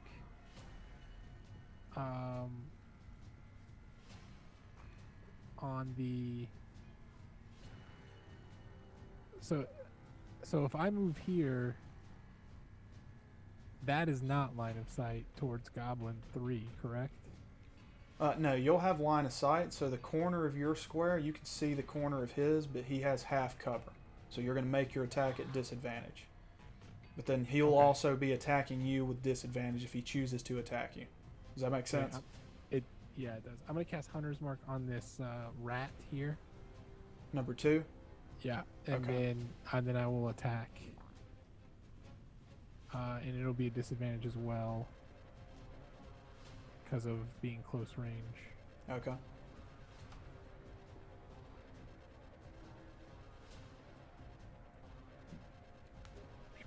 That is a miss. Okay, and then I will step back again. Okay. And that will be my turn.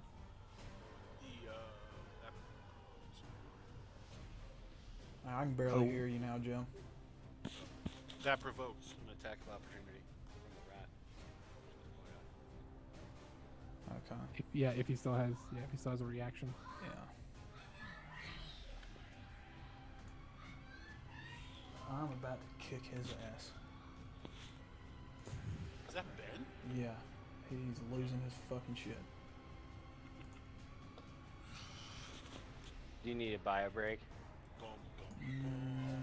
In a minute, let's finish this round. He says in so a hard minute. to make attacks out of. He wants it to escalate.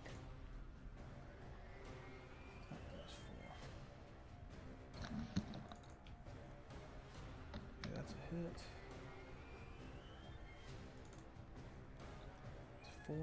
So Susu, as you move to step back away from the corner, the rat bites you on the ankle and gets a good solid bite in there. Give me a con save, DC 10. We need to save his Achilles. Alright, so you're able to shake off its jaws and move yourself back up against the wall. You're fucking right, you damn rat. Bartleby, your turn. Alright, this rat didn't... The rat number 4... Okay. Alright, I'm just gonna do this. I'm just gonna...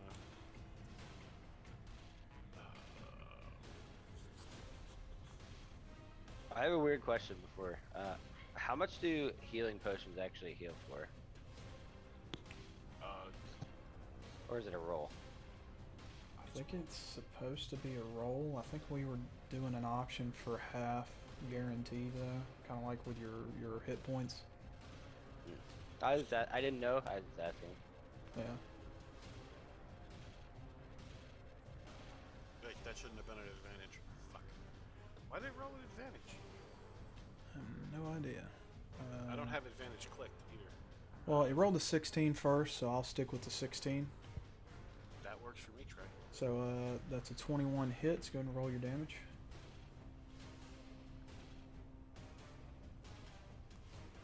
All right, go ahead and describe your killing blow. Bartleby just says, "Alright, so I'm not allowed to talk when I fire spells. That works fine for me." And then he's going to back into the corner here. So he can be out of line of sight of things, but when they come up against when they come up against the meat shields, they'll he'll be able to see things. Cade. So I'm gonna stand up, Yep. and I am going to try to get this rat off of me by putting my sword between its jaws and hopefully prying it off.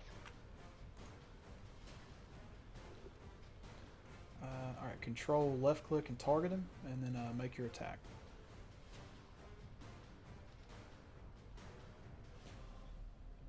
That's a hit. Describe your killing blow.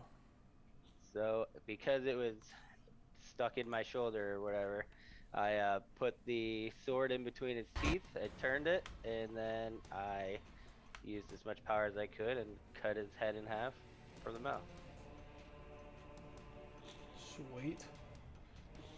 Alright, so you used your movement to get up from prone. Does prone use all of your movement or just half, Jim? Half. Okay, so if you want to, you can still move up to 15 feet. How far is this? Each space is 10.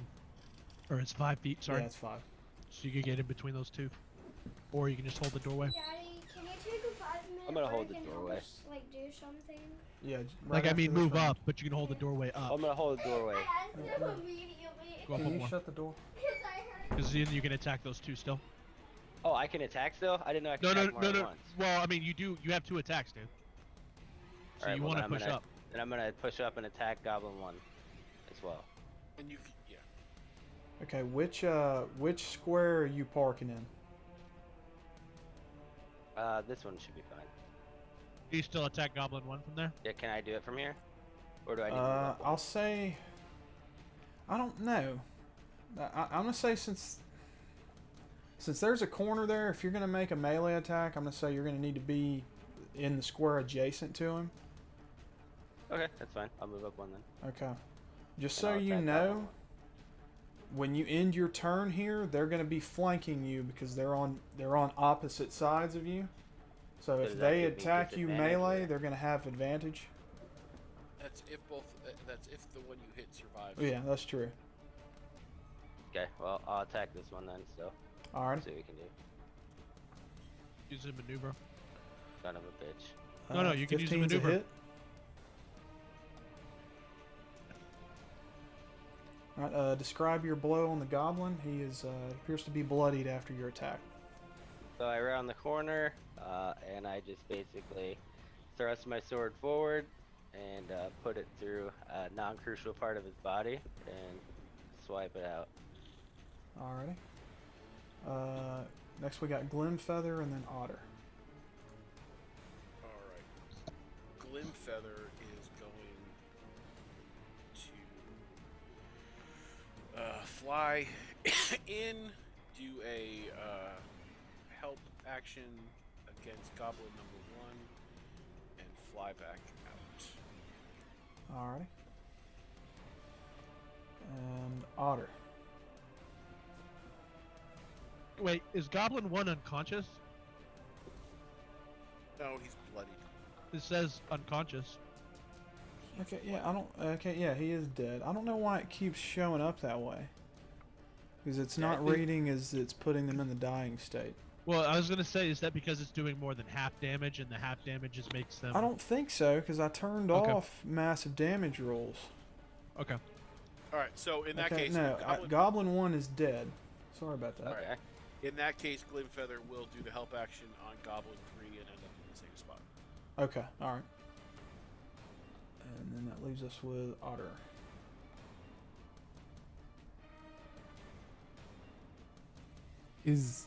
I guess, is there more in that room, or is it just one hallway? I'm as not Otter sh- moves I in? don't Sorry, think I we're made a sure. mouse that. So we know for a fact that there was ones that ran up that, and they're coming back down from that direction. Well, I Yeah, understand that, So but I'm saying though that right now I'm seeing the goblin as like in the gray area. Yeah, I just and unmasked it. Otter- It should Okay, show there up we here go. in a second. Okay, so Otter's gonna move in to around the side and attack with bite. And because of pack tactics, he will be at advantage. Okay.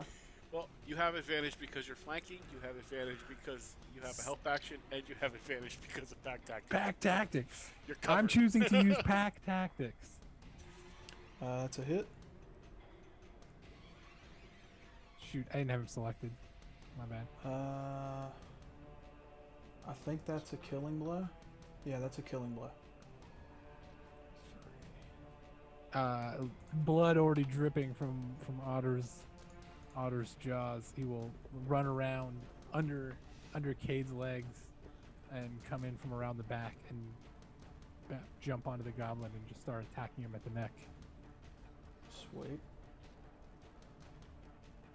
Cade, as you're finishing off the goblin that was in front of you, you turn, crane your head, and you see just a pool of blood starting to spill out across the floor as this dire wolf bites into the neck of this goblin, almost separating the head.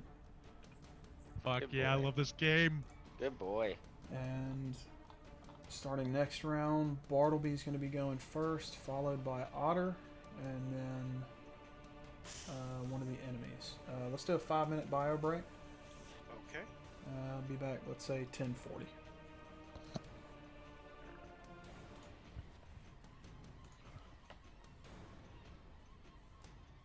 All right. Bartleby's gonna yell to everyone to retreat to the north. I was about to say, I've got the way this hall is made. We can literally just gatekeep all these guys. Yeah. Yeah. So.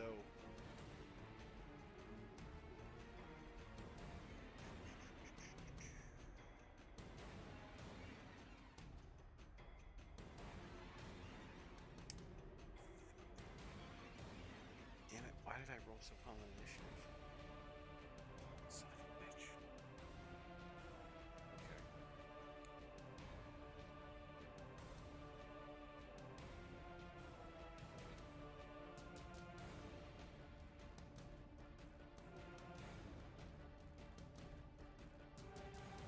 You got reinforcements coming in 3 rounds, which is good. So we're gonna have reinforcements coming in.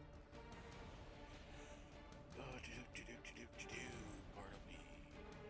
I'll be right back. I'm gonna go ahead and piss too. Yeah.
What's up? So what's going on, Jim? How you been? I've been all right, man. How are you? Been alright. I missed you on New Year's, unfortunately. Did you go over to trades? Yeah. I think I missed you. I think you must have left right after I got there. Oh, did you get there like after midnight? Yeah, I got there at like 12:15, 12:20 or something like that. Yeah, we probably passed on the road. More than likely. Unfortunate, my man, because I was ready to have some nice Japanese whiskey with my boy, but he wasn't there. Aw. But I'm sure you had it with Trey, so. Yeah, it was good. Yeah, it's fine. It worked out perfect. It was fun. Trey It was Trey, really fine that you Justin. weren't there, Jim. It was I don't remember the one guy's name, but he's a weirdo. They're all weirdos. Everybody's a weirdo. And then there's 2 other guys, but I don't remember who they were either. Okay. Aaron was there. Yeah, Aaron's always there. I keep thinking Jeff, but I don't think that was his actual name. Justin Blue is there with his wife, which is always good to see them. I know. Joey was there. Joey Cura was there. He's the dude that. Who's the dude that brought his AR? I don't remember his name. I can't remember his name either. He was really proud of being from the Northeast, though. Okay. I think Exactly. Okay. All right. Okay. I think I know who you're talking about. So Chris.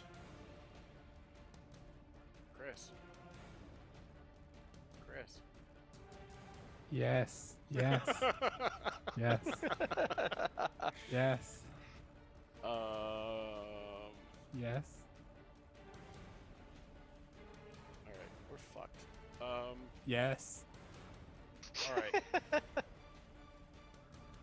Shit. All right, so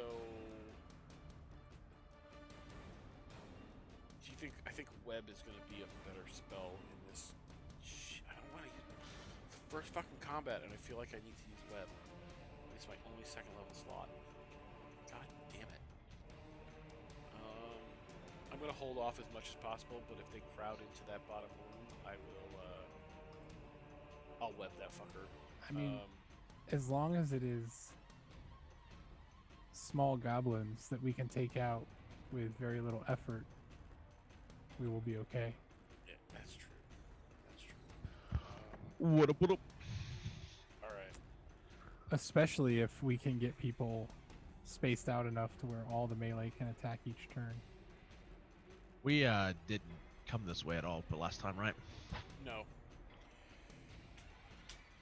All right. So I think.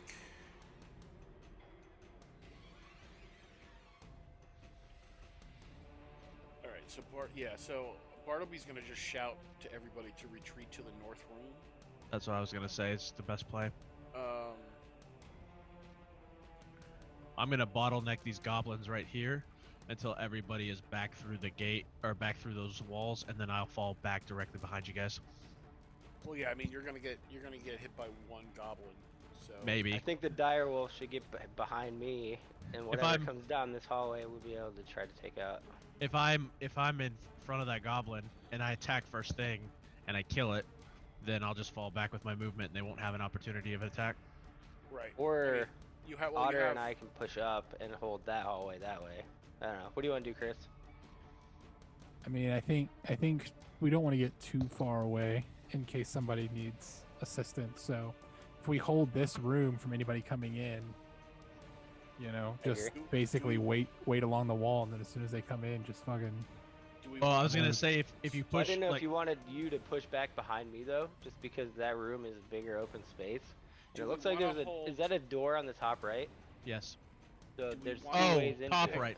Guys, do we want to hold the entry, or do we want to hold the north?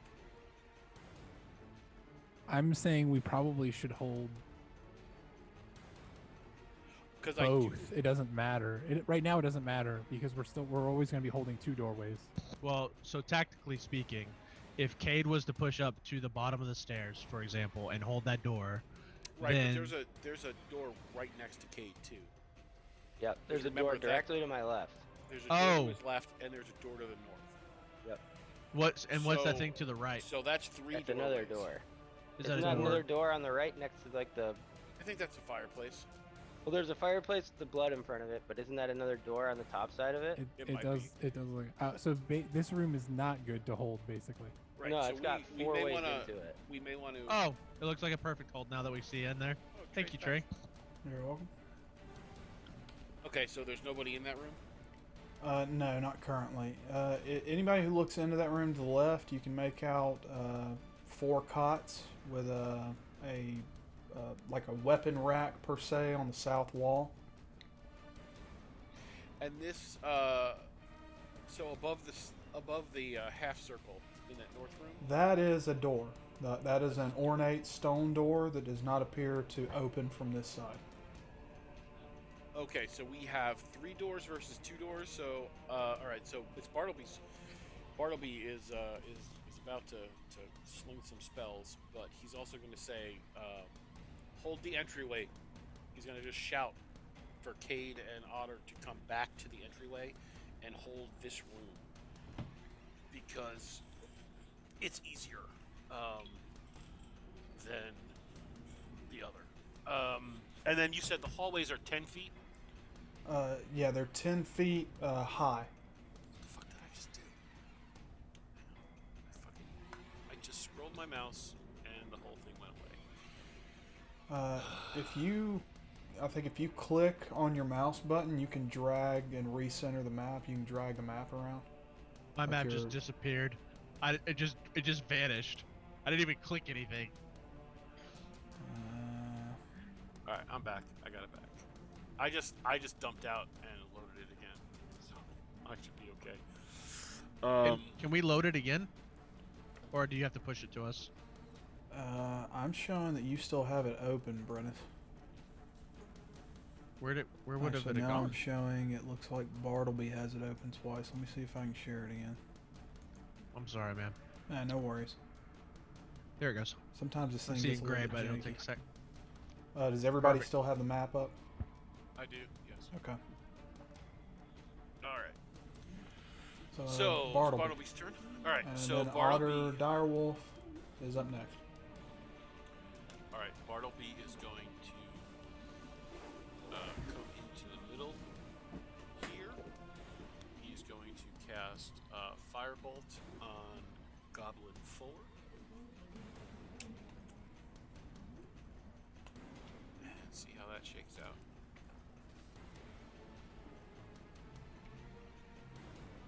Not so well. 10 does not hit. I'm guessing. That's a miss. Alright, and then he's going to shuffle off the buffalo.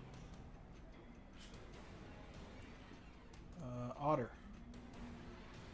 I will say, now that you're in this space, this room appears to be a just kind of makeshift guard shack, but the peculiar feature of this room, on the southwest wall, there appears to be almost kind of like a raised, like half pillar, almost like an offering table of sorts, and it's a closer look at it reveals that there's layers of caked on blood and sinew that have almost come spilled over the side, and they make a track into the ornate stone door on the northeast wall there.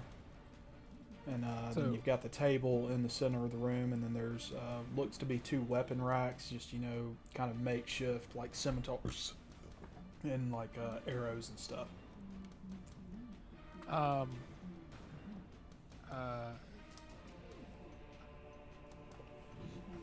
So I guess I wouldn't be able to tell if that door or open the door on the right here with the blood going in as a direwolf, or can I make out if it? I guess that's what my human intelligence. So can I make out? Is this like you said it doesn't open from our side, but yet there's blood trails that lead into it? Yes.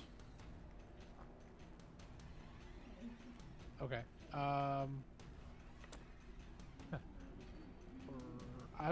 Otter will kind of, I guess, can I take up the space of the weapon rack to be up against the wall? I'll Or say, do I yeah, need you to can get be- close enough to it to take advantage of the cover that would be gained there, yeah. Okay. And then I would do a perception check to see what I can tell is coming down the hallway using smell or hearing or both. Are you talking the hallway to the south or the north? The one where I'm next to, the one where the goblins ran up the north. Okay. As you look up there, you can make out a wooden door at the top, and the door is not closed, but it is closed enough that you can't see through it, but you do hear footsteps of other creatures coming towards that door. Okay. I will kind of let out a low growl to Cade and nod towards that door, and then I'll hold an action to attack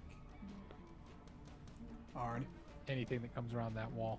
Alright. And that will be it for Otter's turn. Alright. Brennus, you hear from deeper down the hallway to the south a loud, commanding voice say, "Report!"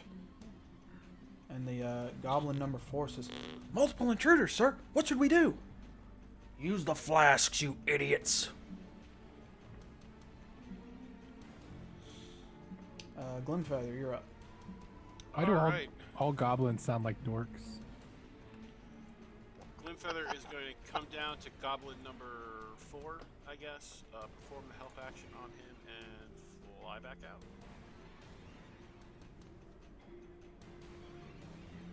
Or whichever goblin is the one there. I don't know if that's 4 or not. I can't really see. It looks like 4. It is 4. Yeah. Alrighty.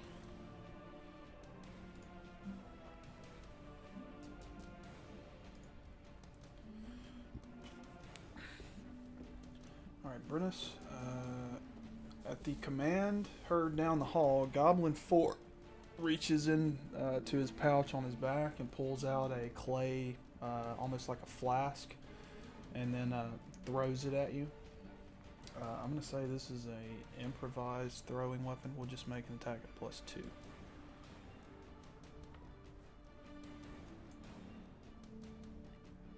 Does a 20 hit you? My AC says it's 21, but I think that's wrong. Because I No. think. Not when you're raging. Oh, is that what it is? Yeah. Oh, well then it's 21. Okay. So no. As he pulls the flask out, he throws it at you, and you're able to kind of dip your shoulder, and the flask goes over your shoulder and lands on the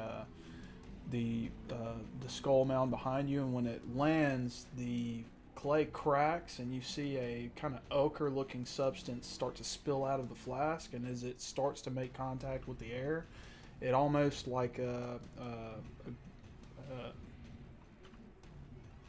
what's the term I'm looking for? Almost like a Ignite. ferrocerium rod. It starts to arc and pitch, and then it bursts into flames. And this square is now on fire.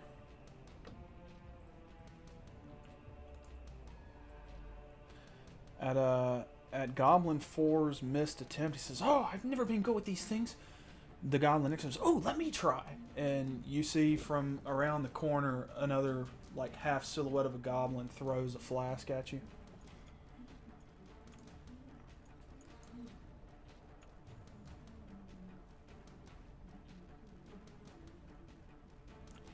Okay. Seriously, it didn't land on the fucking chat log. That's great. I rolled a 19, but I'm going to roll it again.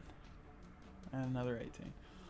So again, another flask flies over your head, and this one lands a little bit farther up the mound, and again, you now have a flaming square. Like to my right? Or to... Oh, okay, up there. Go. There you go. With that, Goblin 6 is going to push through. So get out of the way, I want to see. And he, not looking in the direction he's moving, he's kind of muscling his way through his friends. And as he gets past Goblin 4, he turns and looks at your knees and then slowly cranes his head up to look you in the chin. And you can see on his face that he regrets not looking in the direction he's moving. That, you know, his mother told him about that all the time while he was running into tables and stuff. You don't walk backwards. And now it's probably going to cost him his life. Ben. I was gonna say, I feel like something may have happened today. I say, But he is going to hello attempt there. to attack you with his scimitar. excellent. He so scared of you and your stature, he very weakly smacks at your knee, and it doesn't actually do any damage. It just bounces off your knee pad and is a very meek and worthless attempt.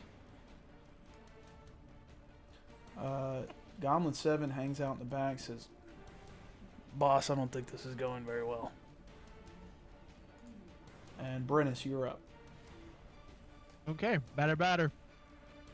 I say, well, hello there. And I bring my axe down on his fucking face.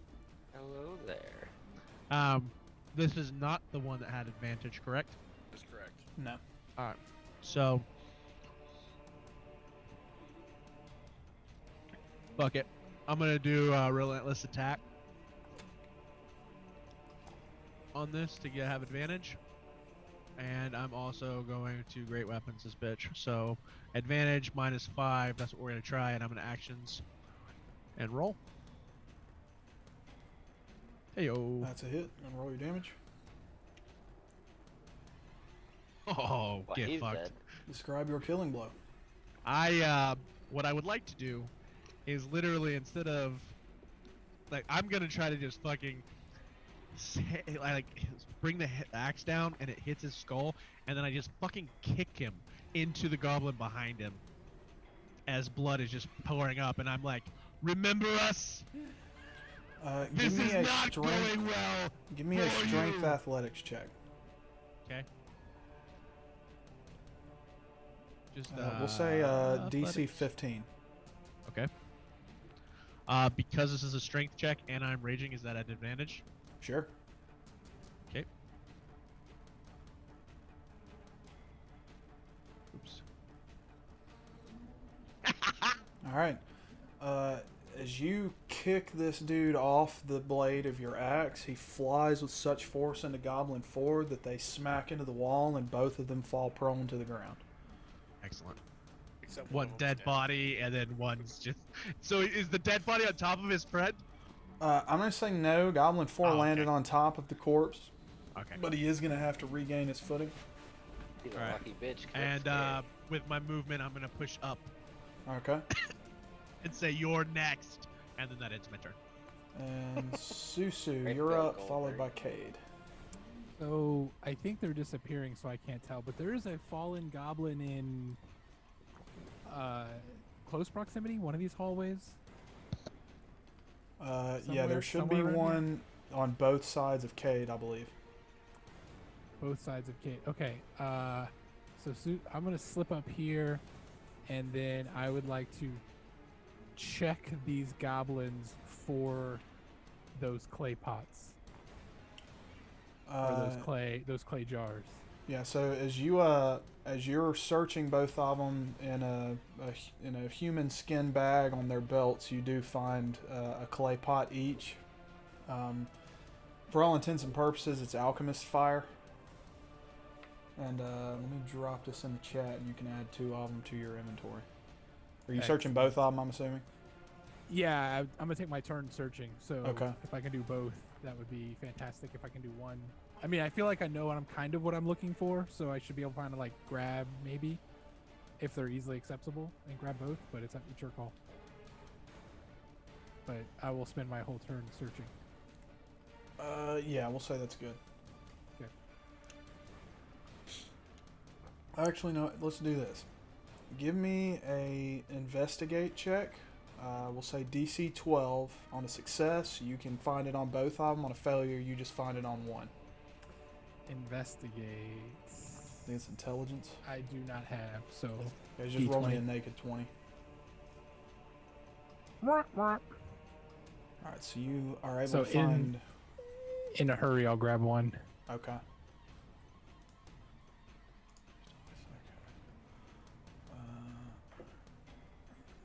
Is that concluding your turn?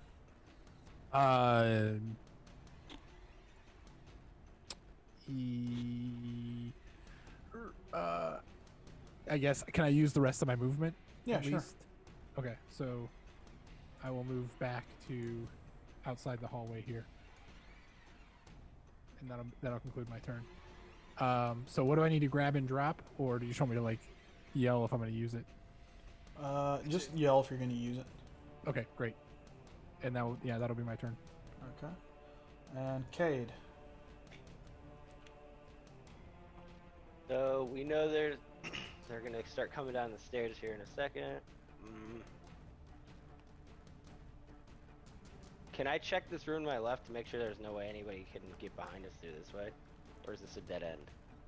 I mean, it appears to be a dead end, but I don't know how familiar your character would be with dwarves. Dwarves have a proclivity for, like, secret doorways and shit, and they're very difficult to spot unless you're a dwarf. So if you wanted to, you could make an intelligence investigate check to kind of check the room to see if there are any other entrances there. Yeah, I'll do that. It's not, but I mean, it's not gonna hurt anything to try it. Okay, yeah, so if you have... I don't think you've got proficiency in investigate. So That just is give me an correct. intelligence check. So that's going to be just a naked 20. Okay, yeah, so DC was 12. So you search the room, you push on the walls and stuff. You don't feel any false panels or anything like that. And the weapon rack on the south wall there has got 4 goblin arrows in it, which for all intents and purposes are just standard arrows. I don't know if you could use them. I don't know if you've got a bow. Yeah, you've got a short bow, so you could use those if you wanted to. And where did you want to leave off your turn? Yeah, I'll take the arrows, but I basically want to come up to this doorway and just kind of hold it with him. Okay. Or Okay, just so y'all understand, that is not a doorway. That is an open archway that goes up to the stairs. So the actual doorway is at the top of the steps. so is it wider than the actual stairwell then? I mean, yeah, I would say it's basically the hallway there. Like if you're looking at the left-hand side, the hallway there, there's no indication of a portal. But when you look up, there's an archway where it continues and it goes up the steps. So there's no door or anything there. I have to put that there when I'm building the map so that it shows that there is a separate area. But it's for all intents and purposes, there's no door or cover or anything there. Okay, But either- I'm gonna go right here. Yeah, I'll stick right here. Okay. Either way, though, that is Defensively. it's a pathway they have to come out. It's a pinch Yeah. point, right? Like I mean, Yeah. the walls there's not extra space. On That's the what other I'm saying. On the left and right, it's just a stairwell. Yeah. There's nothing left or right of it, right? Yeah, exactly. No, But there's they there's just they no have to come door. straight at you. Yeah. But there's just no door. Okay, cool. Actually, if that's the case, I'm gonna go right here. Wait, would that inhibit you from attacking anything that came down from like sneak attack or something? I don't think so. I can still attack diagonally, so I would have to wait till it gets right up to you to attack. You cool with that? I mean, that's fine. You can be there, or you can be one space back if you want to let them funnel in. It's up to you. Well, I don't want you to have to worry about getting hit either. That's what I I was mean, worried about. I'm not too worried about it. It's your call. I'm actually fine. I can take damage. So as a I'll beast. stick right here. If you can hit diagonal and I can hit straight, we can both still hit. So it's fine. Okay, I'm just saying if they start shooting at you, move. Don't just stand there. You never know. They're not gonna be able to fucking hit him. No. His AC is retarded high. Don't Cade. just stand there. It's Cade. It's He's like, Cade. come on, man. Like, Just I don't like walking, what is bro. this, bro? This is not 300. Do not laugh if they're firing arrows at What do you. you think? That it will fight in the shade. All right, that's where I'm moving. I'm moving right there, so that way you're still within 5 feet of me, and we can still get the door, and you can hit anything that gets to the bottom. So, Okay. end turn. Sorry. Okay. So we're on our last round of 3. At the end of this round, more foes are going to join the fight from the north. And in 1d4 rounds, something is going to come out of the door to the right of Otter and Cade. Oh. God damn it! We forgot about that door. I No, forgot about that door. I looked at it. It just confused me. No, I actually just forgot about it while we were talking about everything. I should have stayed back. Okay.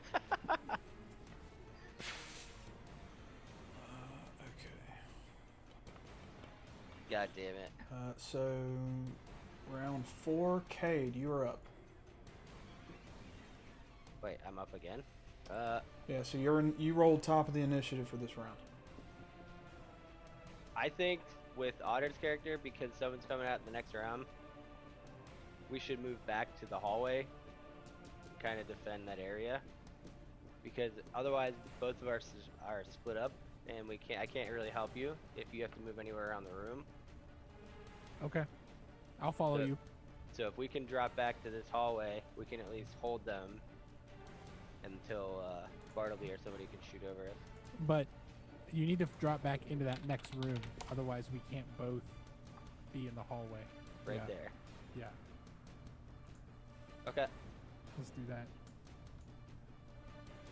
We're moving back. Oh, hey guys. Is the same thing is true for enemies too, though. They can't have more, they can't jump it. Yeah, that's why you want to make sure you're keeping the pinch point closed where Okay. as many of us can attack them, but they can't attack us. Perfect. Okay, cool. So I'm moving back because I don't want us to get hit by that door and then get stuck getting hit by two sides. Hang on just a second.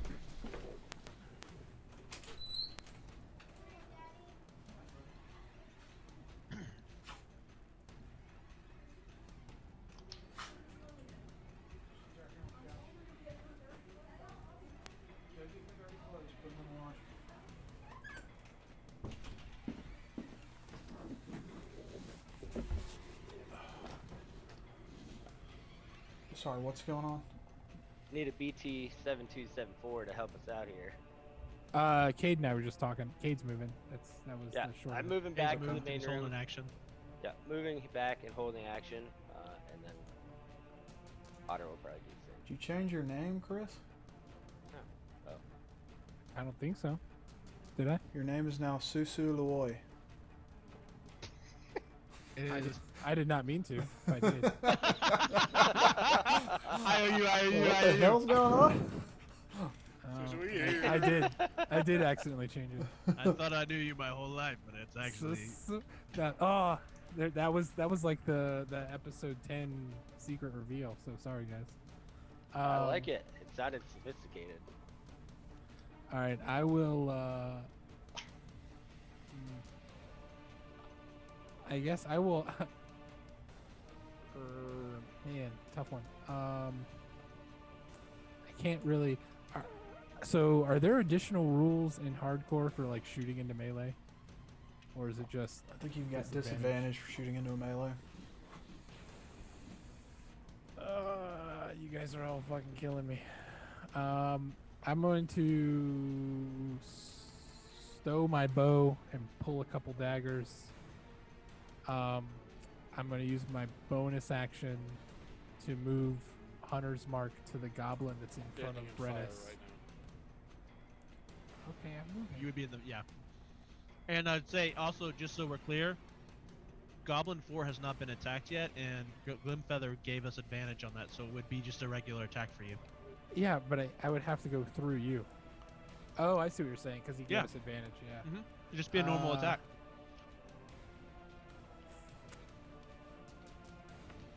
Okay. I don't know if I want to seal off this hallway, though. No, clear that space. I'll seal it off. Okay, so I will just attack then. I will not stow my bow. I did not realize I had advantage. I will just attack.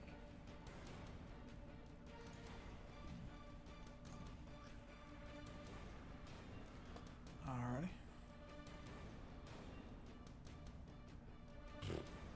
And that's gonna be a And do miss. shit. Dude, And do shit. His rolls tonight have been like they have always been in this game. Yeah, Super it's the exact low. opposite. You guys start just dropping 20s. Wait, did Like that they're hit or nothing. no? John has rolled 4 or 5 20s tonight. Yes. That's more than everybody combined. Hey, guys, my name is Susu. Thanks for carrying me through this dungeon. I appreciate it. Bartle, as you can I I was gonna say, has Bartleby even hit yet? as you start to move to the spot you're in, Bartleby's going, don't stand there. Don't stand in the corner. Okay, I'll move back over here. Okay. Susu will kind of Trey, shuffle through around Do the you fire. have you have the movement? Good. Excellent. Bartleby is gonna hold his turn until after Brennis, because he has an idea. And he's gonna shout to Brennis, kill him and clear it. It's never good. It's never good when Bartleby has ideas. His ideas normally end with things blowing up, or there being fire, or that one time when I lost my eyebrows. Look, bitch. Just. So it's Bartleby's turn currently. Yeah. Can you? Then the goblin boss goes, then Brennis, and then we're back on to goblins. Yeah, and I wanted to hold my. So basically, what I'm doing, Trey, is once I'm holding my action. Once Brennis kills that goblin and clears the hallway, I am going to cast Grease in a 10-foot square that includes like on the left hand corner, like right the top left of Brennis's portrait right now, like on that corner. Yeah. So it hits the 3 squares and catches from the 5-foot square that's already on fire. So those 3 squares will be lit on fire as well. So Brennis can clear out. But I'm waiting for Brennis to do that. If he doesn't clear all the way out, I'll do it on the other corner. So those 3 squares catch. All right. So you're holding your action essentially. Move to Goblin Boss.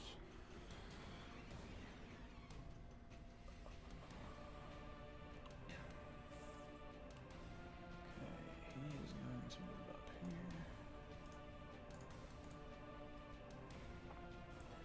here. Brennis, you hear coming from the hallway farther down, larger footsteps than those before as a very heavily muscled goblin pushes its way into the hallway and starts to move up. What's going on down here? Why is everybody dying? You're not supposed to be dying so easily. I'm saying. And Brennis, you're now up. You gotta kill the Brennis. adventurer, see? Brennis laughs at hearing that and says, "You will all die today." And I bury my axe into this little bitch's face in front of me. I am again doing a reckless attack and everything else. So here we go.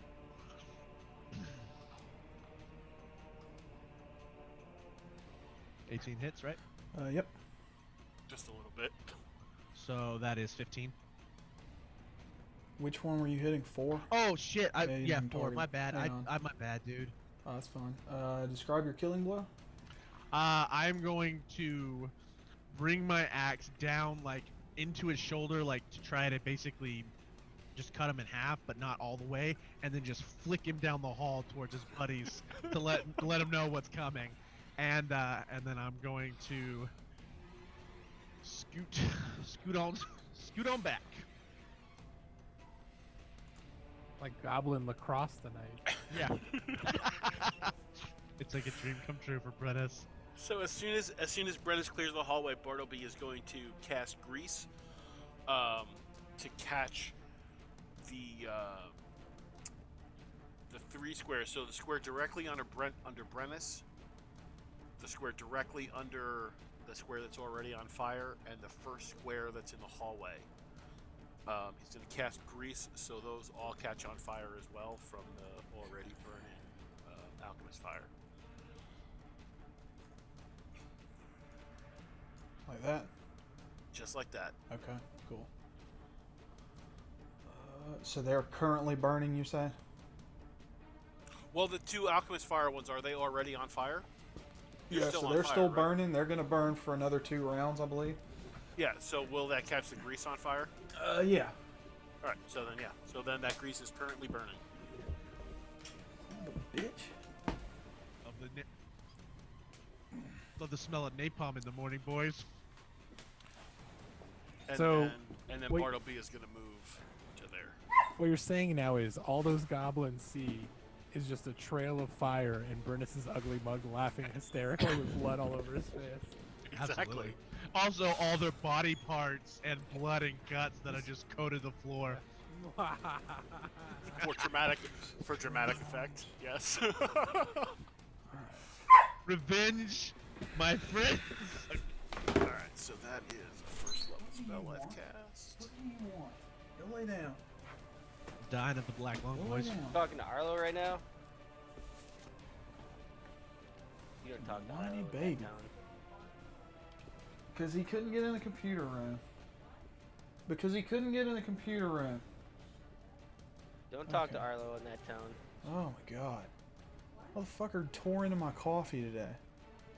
He's still so Tear mad it. about I'm that. gonna tear Fucking your That was goddamn. coffee. specialized coffee, okay? Shit was That's fucking important. expensive. It's like $20 for the bat. Yeah, yeah, he's man. still wired and wants to hang out with you now. So chill out. Dad's got the good stuff. I need more of that. Dad, it goes right here. Yeah, It goes right right there. here. Furnace Right is there. done. We got the fire going now. Otter. Do we You have fire hear going? the footsteps coming from the north are now basically at the door, and Goblin 2 comes rushing back through the door. And he has brought some friends with him. And I'm going to roll on the encounter table. Chris, did you choose not to move out of that position? I haven't had a turn this round yet. Okay, I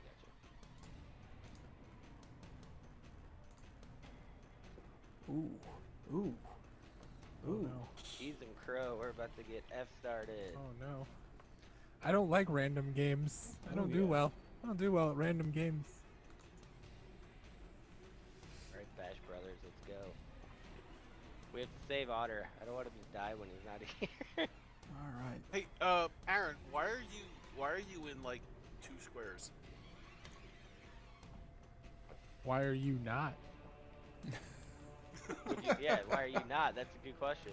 What do you mean in 2 I squares? was leaving space No, so that he 'cause could he's- get by when he came back. He ended his movement on like Are a you- half 5-foot movement. It was Listen, just man. bugging my Cade eyes out. does what Cade does, bro. Yeah, bro. Are you- I'm just here, and I said he needs space to get by when he come back. Yeah, and- but he has no place to coming. land. As Goblin Do 2 not- clears the door, Otter, you hear him say, "Yeah, they're down here. They're down here. Come quickly, quickly!" And he takes off running down the steps. And right as he clears the corner there, go ahead and make your prepared attack.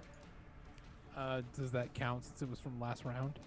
Uh, Because, I mean, I'm fine using my action to do it, but it was last round, and because we're changing on initiative, I don't know how that works. I'm gonna say you had a ready to action from last round. I'll go ahead and let it stand for this because you're gonna fucking need it. Oh Jesus! That's not good. I don't like this. Here comes fucking finger bang down the stairs after. Oh god. Still can't roll worth shit. I think a 14 hits. I think it's Can still you hits. target him Yeah. and do your damage? There you go. Hold on. Nope. There we go. You said it hits? Yeah, 14 hits. Oh yeah. 10 damage. Describe your killing Average, blow. averaged it. That's fine. It's a killing. He's doing his thing. He's like down here, and he hops down. The second he both of his legs are down off those stairs, and he turns to look at me. There's just like that moment of recognition, and then Otter lets out a slow growl, and then grabs him by the ankle, and then like rips him one direction, sliding him, knocking him into the table, and then rips him the other direction, slamming him back into the wall. Better Sweet. rip off that leg. Make it worth it. Alright. Goblin 5 that is you're going like to a step sneaky into the man, hallway here and take a shot at Cade with his Not- short bow. I don't think I'm gonna give Otter's character back. It's a I'm just hit. gonna God damn. play Otter from Both now times on. Be like, They've tried to these attack me. They combined as hit me. one. Alright, Cade, you're looking over the flames. You see Goblin 5 step into the sinew and remains of his fallen comrades as he knocks an arrow and fires it and catches you in between the seams of your armor for 5 points of damage. And then he dips back down the hallway and says, "Sir, I think we're outmanned here. We should go get help." Oh, that hurt. So. And Hey, as he what's your says armor this, class? the goblin boss 21 AC. grabs him by the scruff and says, "We don't Higher. run." And he throws him back out into the hallway. Okay.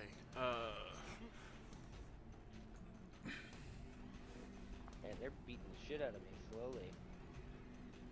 How bad are you hurt? I've only taken 9. I'm at 20, so I'm okay.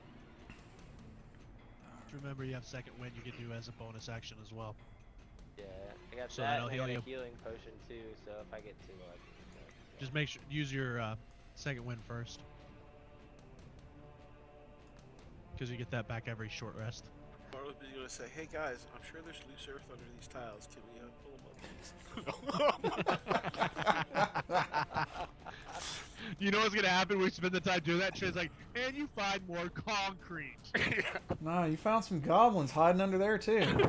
God damn it! These little buggers are tricky. P.S. Fuck you, Jim. All right. Okay. It's Goblin 7. I guess. Did he go? Hang on. I've got a bunch of shit on the combat tracker right now. Oh, Jesus. Where are we at? Okay, 7 moved in. He's going to pull Goblin 5 out of the way. He says, it's my turn.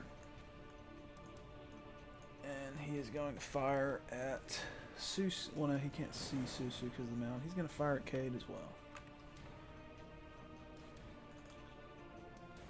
And that is a critical miss. Cade, give me high or low on a percentage die. You did, brother. Just say high or low. Hi. Okay. Hi, how you doing? 56. Alright, when he goes to pull back his bowstring, it snaps and clips him in the face for 1d4 damage. Nice. Sweet Great, biscuit. And, He kills it himself snaps with his and own bow. cuts Would've him been right amazing. across the face, Tyrion Lannister style. He says, ah! Oh. And we're now on to Otter. All right. So you just finished mauling the goblin that came back down the hallway, and as you're kind of resting over the corpse you've just made, you hear now armored marching footsteps coming from the door to the north.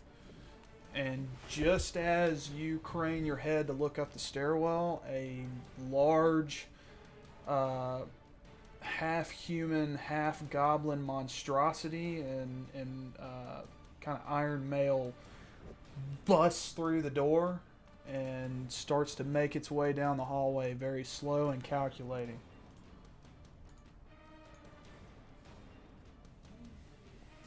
And can druids speak in Wild Shape? The Goblin Boss. I don't know. Or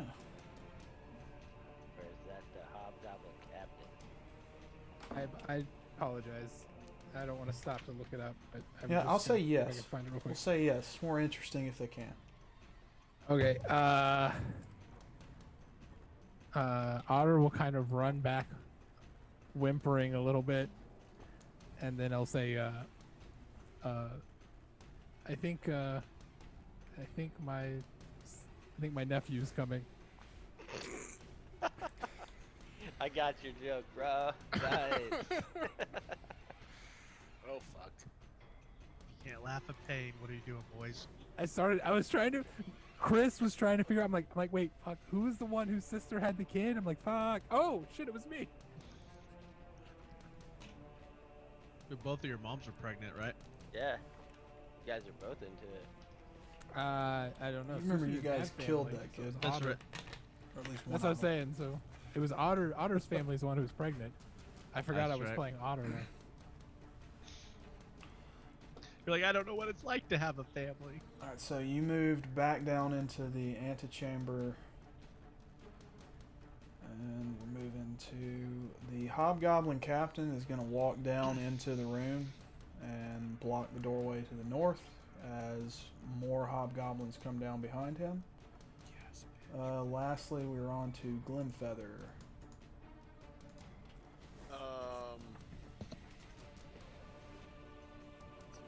Glimfeather is just gonna go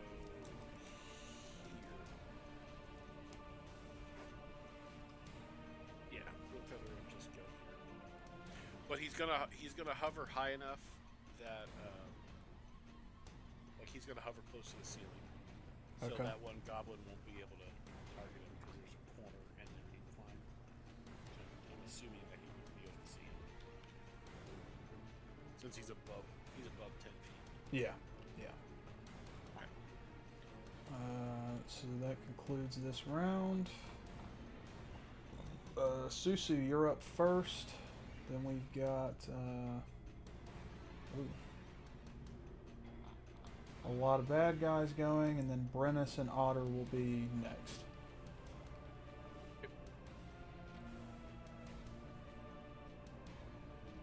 I'm gonna step just ahead of Kay, and I'm gonna grab my alchemist fire, and I'm gonna try and put it right on Hobgoblin Captain. All right. We'll say this is an improvised thrown device, so we'll say, I guess, give me a D20 plus 2. D20 plus 2. Well, actually, no, you throw daggers. So I was- give me a I was melee looking at- attack. Not a melee, a ranged attack. Range attack. Okay.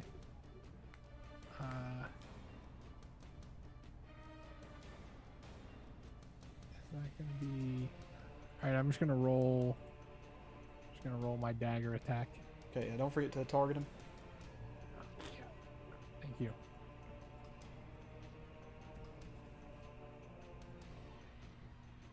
That's a hit. That's it. Let's go, Susu! So my thrown weapon expertise gives me a +2 damage on thrown weapon. I don't know if that counts for this thrown weapon. I wouldn't say that because this is 'Cause it's fire. not really a thrown weapon. So Right. when you step out in the hallway to get an idea of the balance of the flask, you kind of toss it up in the air a little bit, just checking the weight, and then you throw it and catch the hobgoblin captain square in the chest. And Okay. as the contents of the flask envelop his armor on his chest, it bursts into flames, and he starts swatting at his chest, and underneath his chin, his jawline, is the stubbly kind of formed like beard, like goatee there, starts to singe and burn off, and he lets out a very menacing growl. As that happens, Susu will take kind of a slow step back, and then turn around. And as I pass Kate in the hallway again, I'll kind of give him a quick like pat on the chest and say, "I got his attention for you." And then I'll step back behind the wall.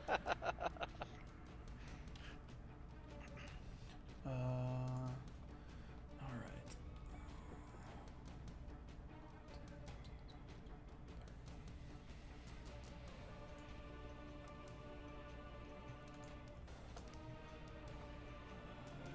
Two wolves coming down the hallway.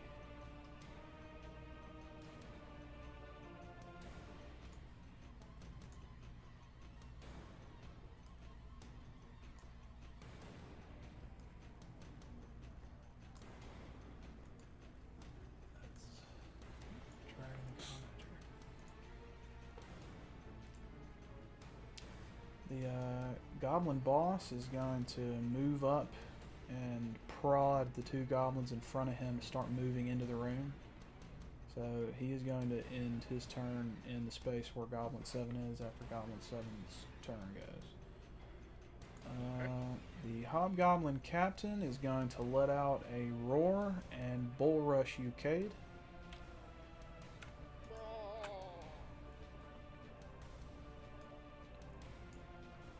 Ma!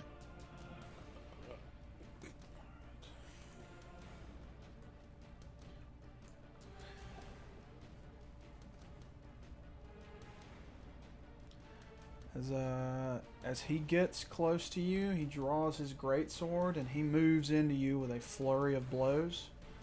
The Hobgoblin has multi-attack, so he is going to attack you twice. 16 is a miss. You're able to parry the first blow. Let's make another attack. And 18's a miss. So as he moves in to Parry attack this, you, you you're able to fucking successfully casual. fend off both of his blows.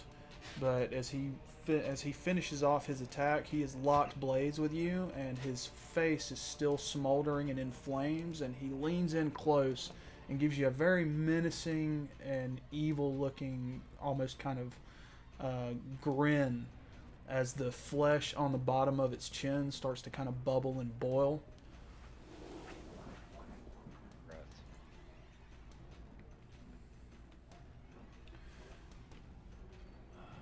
Where is fucking 10 at? There's too much shit on here. And at Jesus Christ. Oh wait, I can do riposte on this, can't I? Yes, you can. No. Does he have to hit? No, he has to miss. Oh, A creature well, misses you with a melee attack, you can use reaction, expend 1 superiority die to do a melee attack against that creature. then Fuck fuck 'em him up. up, buddy. Do it. So what do I do? How do I roll a superiority die? You're just your burning one superior- because you're attacking it. Your superiority. What is it? What does the text say of it? I just read the text, but a superiority die, which are d8s. The superiority die is expended when you use it. You gain all your spent superiority die No, when you use read it. riposte to me again. Sorry. When a creature misses you with a melee attack, you can use your reaction and spend 1 superiority die to make a melee attack against that creature. If you hit, add the superiority die's result to the dam roll Okay, so you make an attack. with a d8, right?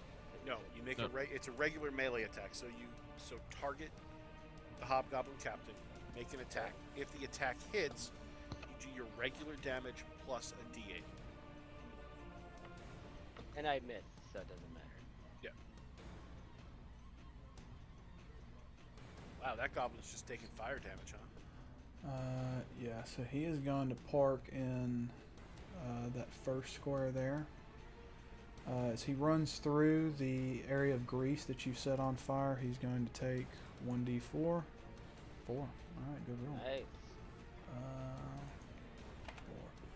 4. As he runs through, he's screaming bloody murder, but he knows the whip of his master's at his back, so he continues on and is going to attack Cade from the back with advantage. Mother of God.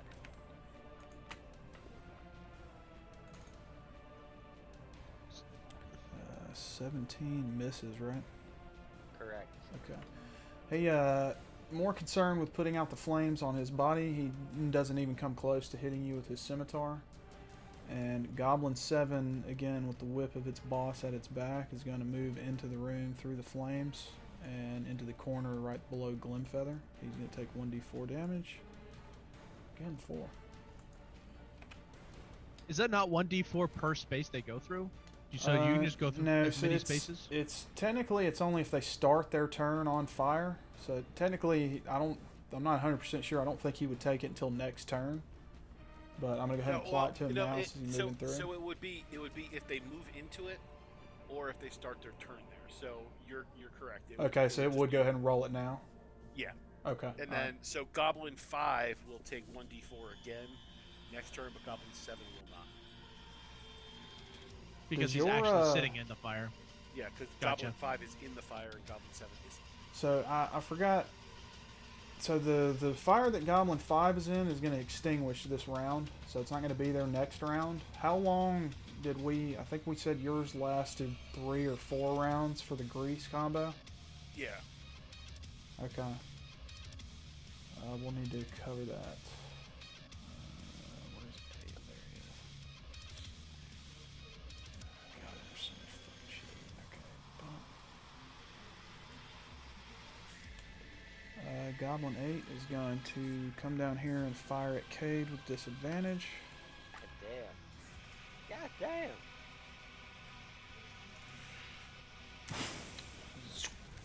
There is now fire in the room. There's multiple combatants. You got arrows flying through. That's total fucking chaos. Brennis is loving it. Well, he missed Fucking me, right? chaos. And with the last of the goblins filtering into the room to the north, Brennus, it is now your turn. Coming up next, we got Otter and then Glimfeather. Alright. I'm gonna fuck this guy up. Better.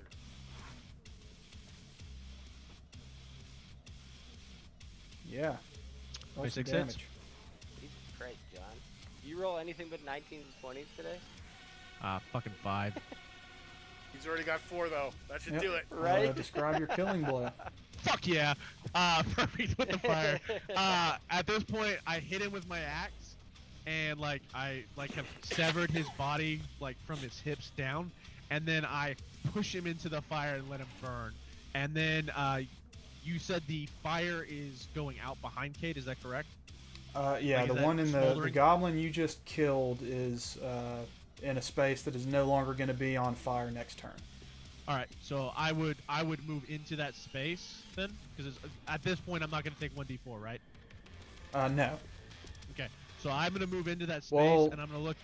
Technically, you would, because you're moving into a space, so it's not going out till the start of next turn. Fuck it, I take the 1d4. Okay, just so we're clear, you catch on fire, you have to make a DC 10 Dex check to extinguish it on yourself.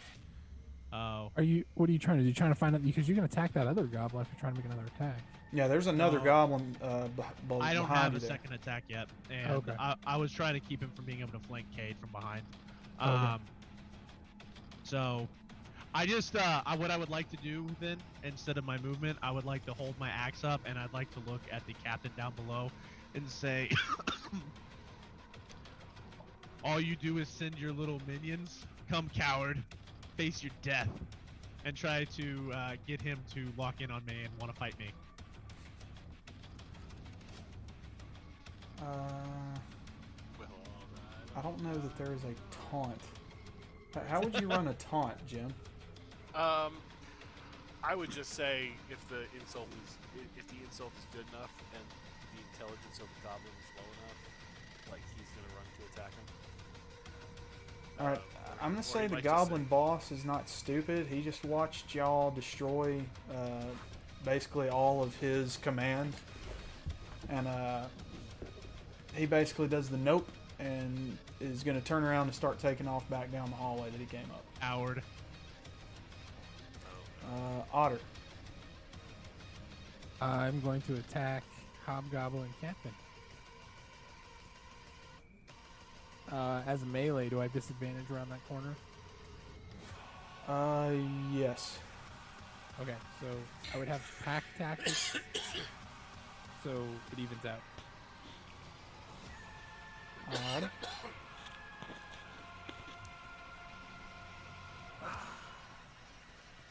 No, Otter, why? I don't really know that a fumble would apply to a bite.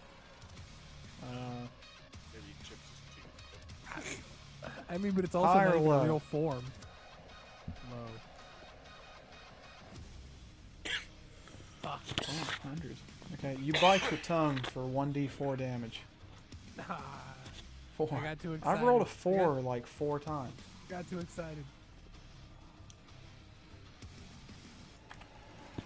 And that was it for his turn. Okay. Glimfeather. And then Glimfeather is gonna hold bringing up his the turn bottom to is going to be Bartleby and Cade, but I've got a bunch of hobgoblins going before them. Okay. Glimfeather is going to do the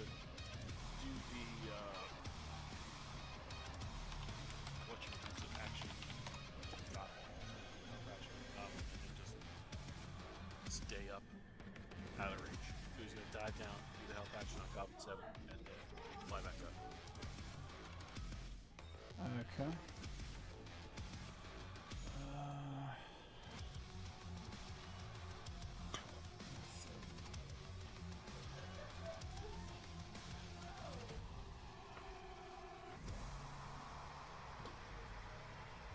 I'm a huge fan of this music. And You guys atmosphere hear, right now, because this is what's playing in Brennus's head. You guys 100%. hear very heavy armored footsteps come rushing down the steps as a group of hobgoblins moves down and muscles their way through the goblins to get behind their commander and reinforce him.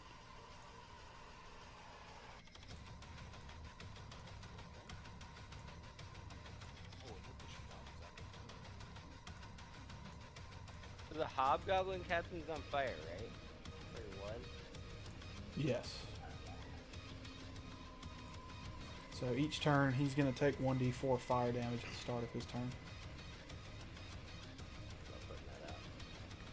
And that's going to conclude my turn. We got Bartleby and then Cade. Alright, Bartleby. Shit his pants a little bit. Alright.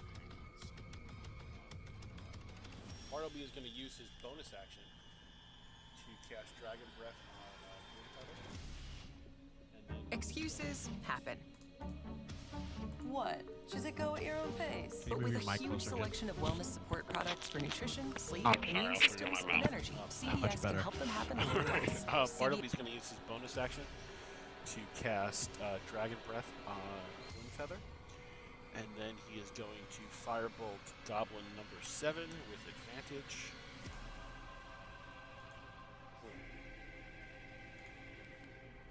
And hit him for... Oh, yeah, let's go, Jim. Wait, sorry. That was a D20. My bad.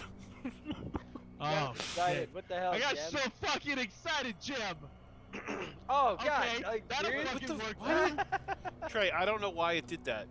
So it's 10 damage because the second one is not. So it's 10 damage Okay. or 5 damage rather. It's only 5 damage. That was on But he should still be dead Goblin though. 7. Yeah. I think he is. Okay. Because you'd describe already your taken 4 killing damage from the fire. Yeah. Bartleby he's not talking anymore because he's obviously bad at it. And he just takes the firebolt, slings it at the goblin, looks up at Glimfeather and says, "Go."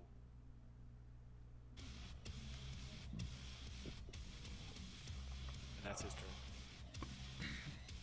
And Cade. I am going to attack the Hobgoblin Captain.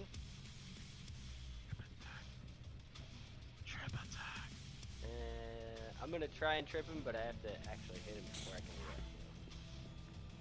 that. Alrighty. So I'm gonna do a regular attack. You have to declare that that's what you're doing, I think, right? Doesn't Or matter. no? I don't think I hit anyway. No, you can declare it after you hit. Oh, okay. 14's a miss. So nothing.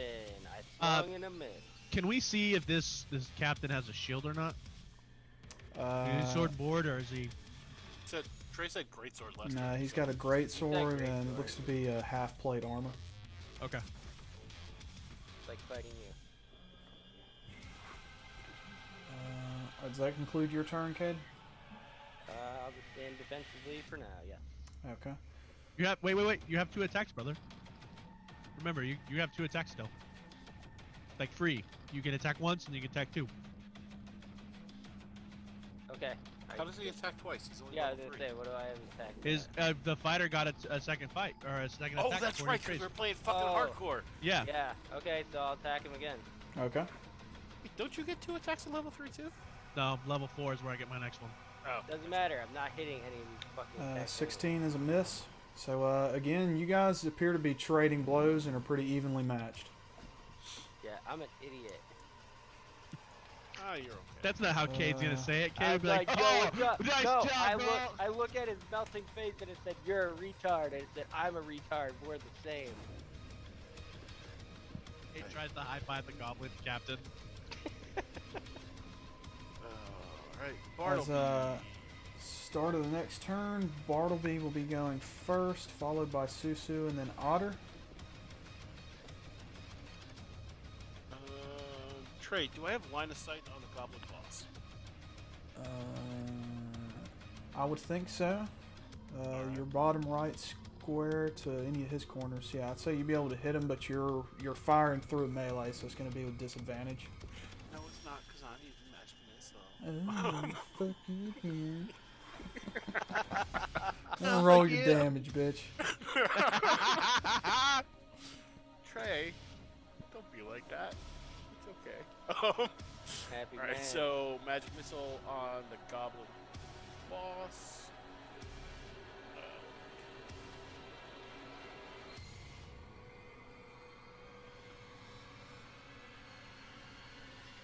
Yeah. So it's 1d4 plus 1 force damage. I have 3, so it's 1d4 plus 1. So 5. 5. Trey, I think there's something wrong with the d4. That's impossible. Because- Fucking 7 4s in a row. Because you rolled D4 like 4 times. Oh no, there you go. All right. So obviously it's good. So the goblin boss takes 15 damage from my magic missile, Oh. and it'll just be straight force damage. Alright. Describe your attacks as you get good solid impacts on your target, but you aren't quite able to kill him. So Bartleby just, again, he just grits his teeth, and he extends his fingers out as if he's throwing a slider, and he just flings some magic missiles, one from each of the index, middle, and ring finger on his right hand, into the goblin boss, and grunts with the effort as they impact him. Sweaty. Does that conclude your turn? That does conclude my turn. So we got Susu and then Otter. So I will step around, take my bonus action to Hunter's Mark the Goblin Boss, and then I will try and throw a dagger. Do it.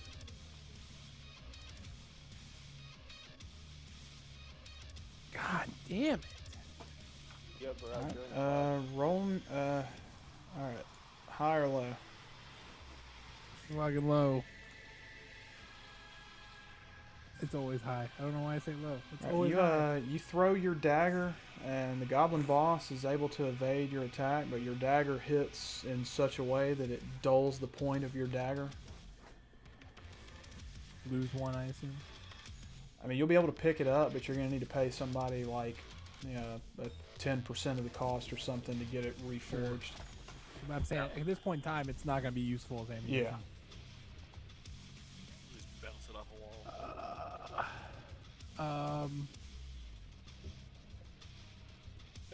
I think that's it. I think that's my turn.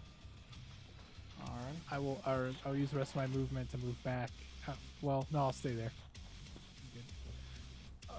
Otter's turn. Otter will attack the hobgoblin boss. Okay. The captain.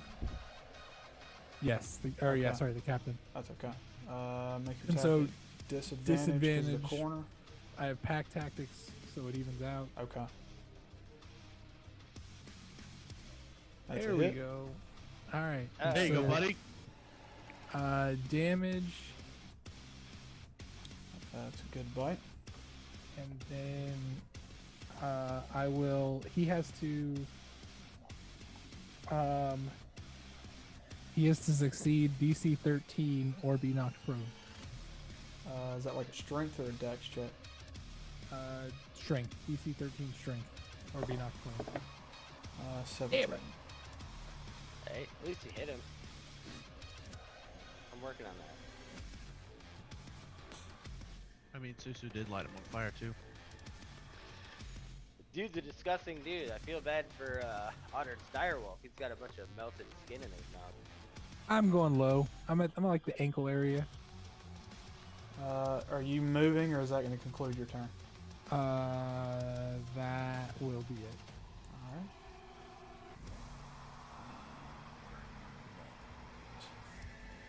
All right. Number one is going to muscle past his captain and move into the corner slot there, Cade, and make an attack on you. Eventually I'm gonna die.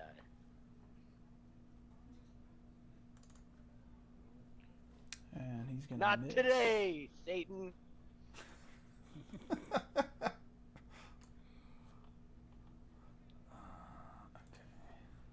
Goblin 2. 2's going to move in behind number 1. God damn it. And he's going to move into the kind of scrambling up the mound of skulls to try to get over to the other side. I'm going to make him do a dex check DC 12.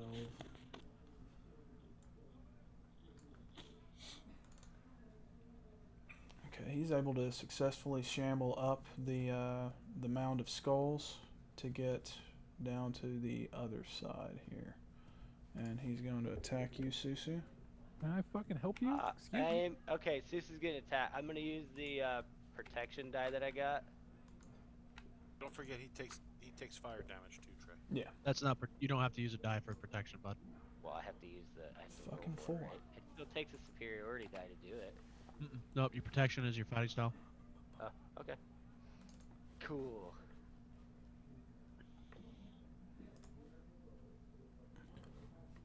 You can use your reaction to impose a DIS on an attack roll. I don't Gives know him a what that disadvantage. But I roll damage. Hang on, that needs to come off. It's 5, 4. you can do your protection fighting style and your sentinel as long as you have reactions. The hobgoblin coming down the backside of the bone mound takes a swipe at you, Susu, and misses. If he ran, didn't he run? So I guess he ran in and out of Cade's zone, right? So you could have used your. Yeah, I guess that would have provoked an attack of opportunity. I didn't realize that. Sorry. I was more focused on if he attacked you. I was gonna use my. Well, that's what I was saying though. If you my use protection thing. That's what I was about to say. I think if you use your reaction for protection, though, you can't use it for opportunity attack. Correct. Is that what we're saying? Okay. Okay. So, yeah. Oh so- yeah. So you can do either one, technically. Well, because he didn't hit you, does it matter if I ran or the Well, he protect or not? He hasn't attacked yet. At this point, no, he did just attack. said he and missed. Oh, So it's fine. He's in a corner surrounded by fire. Number 3. well, the Park one is here. about to go away though. I think, if I'm not Yeah. mistaken. I believe that you're correct. DC 12, okay. Hobgoblin 3, as he goes to clamber up the mound, loses his footing and falls prone in that spot that he's in. So he's going to have to What was that? regain his feet. Does that give me an attack of opportunity? I don't know, would it? I don't know what the rules are about becoming prone. No, it means that he has to stand up next turn and lose half. But if you melee attack him, Okay, cool. Got advantage. No worries. Sounds good.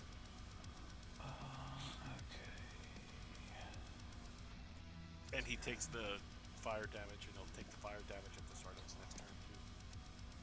Which is always nice. Okay.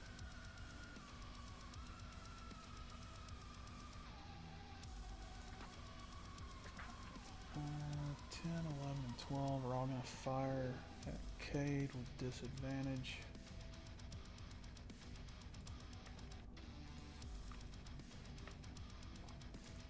I need to roll that again. So take the lever. Does a 19 hit you? Cade? Huh? What's your AC? Does a 19 hit your AC? 21. 21. Okay. So those are a miss. I'm on 11. Sorry. Disadvantage. It's gonna be a miss. God damn, these guys really fucking walk his ass. Disadvantage. God damn it.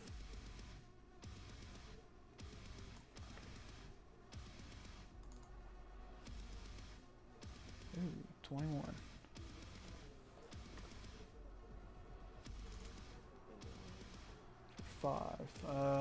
The hail of arrows flying down the hallway. One of them eventually catches you, Cade, for 5 points of damage.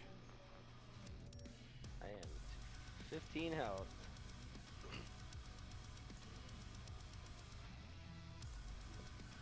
He's gonna hang out here. So how do I use like my short or my second one or whatever? On your turn, you can use it as a bonus action. So next we got Glimfeather, followed by Brennus, How much then does the that heal you? Hobgoblin Captain's gonna go. 1d8, I think. You have to look at your character sheet. Okay.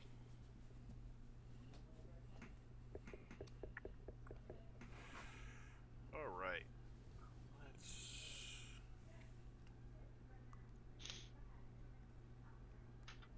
1d10. Well, that's pretty. All right. So this is what's gonna. This is what Glimfeather's gonna do. Let's see. 1, 2, 6. Okay, that's up to next turn. Okay, so Glimfeather. the Season heroic- 14, right? Glimfeather the heroic owl is going to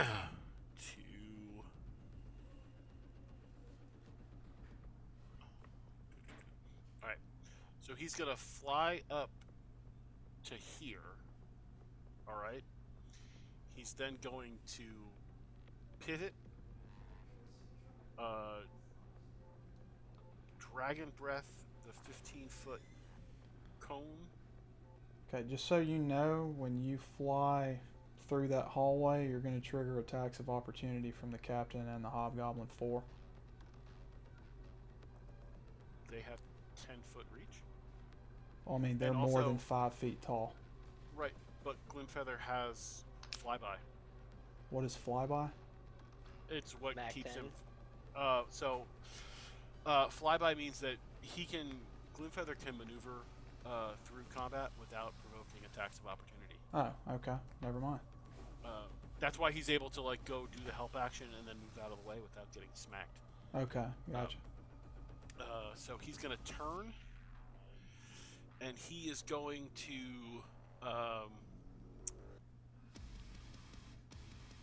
do his Dragon's Breath attack in a 15-foot cone right down the line of goblins. I guess he's. I'll leave it up to you whether or not he can clip 10, because the cone would technically go there, but it is around a corner. But it is also fire, so I don't know if you're going to let it go around the corner. But he'll clip. He'll get 9, 8, 11, and 12. Definitely.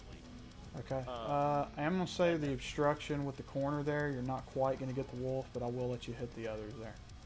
Oh no, I wasn't talking about the wolf. I'm talking about. Oh, Goblin okay, I number see 10. what you're talking about. Yeah, I'm going to say the Goblin 10 is at the southeastern corner there, so I will say you do get him.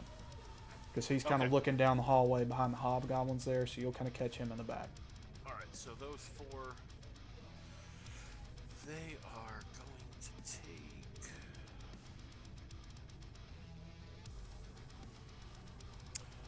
They have to do a DC 13 dex save for half damage on a 3d6. Okay, I'm going to roll 1 for all of them. Okay. It's 12, so I'll say they all fail. And they all That's take going to kill 11 them all. damage. All right. Nice. Fuck yeah. And Fuck yeah, then, Glimfeather! That was 35 8, feet. 9, 10, 11, and 12. And then what Glimfeather is going to do is. What was it?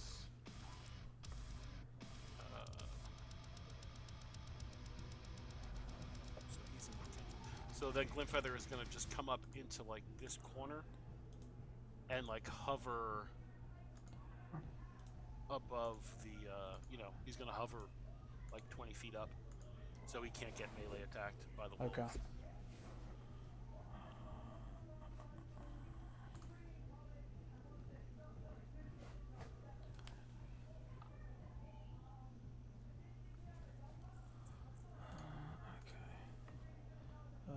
Does that conclude his turn? That does conclude his turn, yeah. Okay. Brennus, you're up. Sorry, thought I muted myself for the cough. Yeah, I don't have a lot of options, huh? He could go fuck the fire. I mean that's what's probably gonna end up having to happen.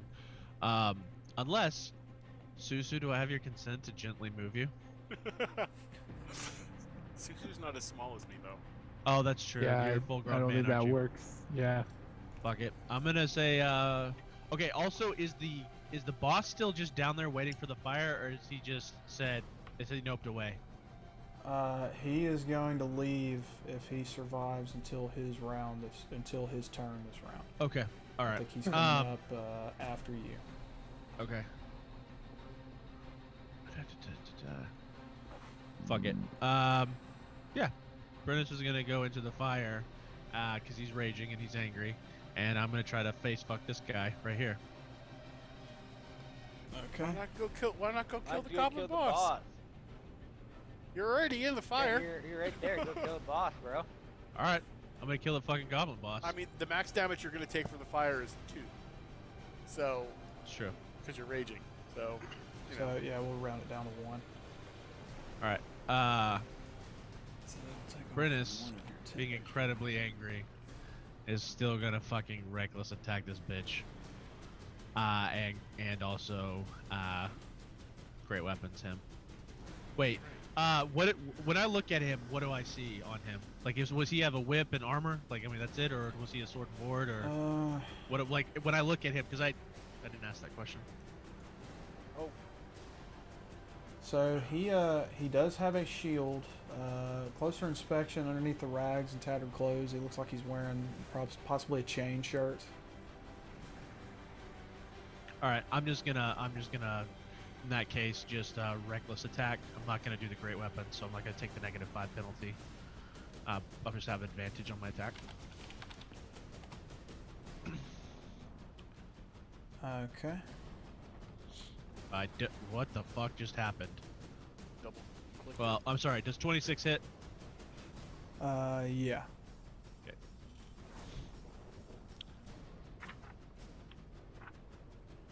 Fuck. That's a killing blow. Yes! Alright. I'm going to say, you are the coward, you little bitch. And then I'm going to take the axe, and I'm going to drive it down straight through his head. Like, try to just, like, literally bury it as far as I can. And then I'm going to twist it and pop his head off. Okay. And as his body, like, slenders down and I'm sitting there covered in blood and flame, I just start to laugh. And all I can see is just, I'm in a blood rage. This is the best Brennus has felt and the happiest he's been in a very long time. Ever since Jenna died. Fucking has that weird hair necklace. Ring. I have that hair ring, and it is perfectly safe. Covered in blood. Fucking weird. As a sacrifice to her. Alright, does that conclude your turn? So weird to me. So I'm already in the fire. I'm already in, like, that's already a thing, right? Yeah. So fuck it. I'm gonna come back up here and keep my boy, like, just try to be right next to him, and then that's it. That's all I got. Hobgoblin Captain. So just to be clear, I took 1 damage. Yes. I pulled it off your temp HP. You still had 2 Okay. temporary HP. From the food. Yep. Thank you.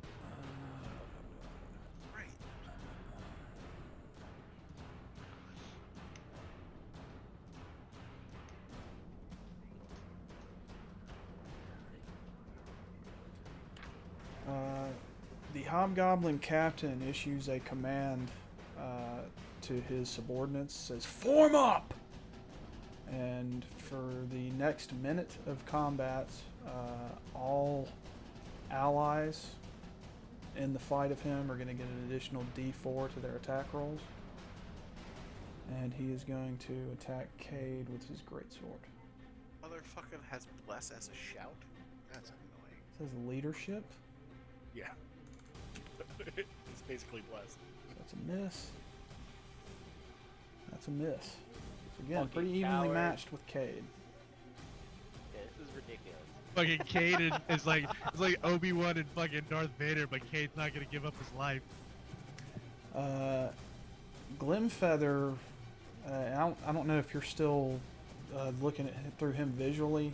Glimfeather Takes it. notices the 2 wolves in the room are no longer interested in the fight at the Mountain of Skulls.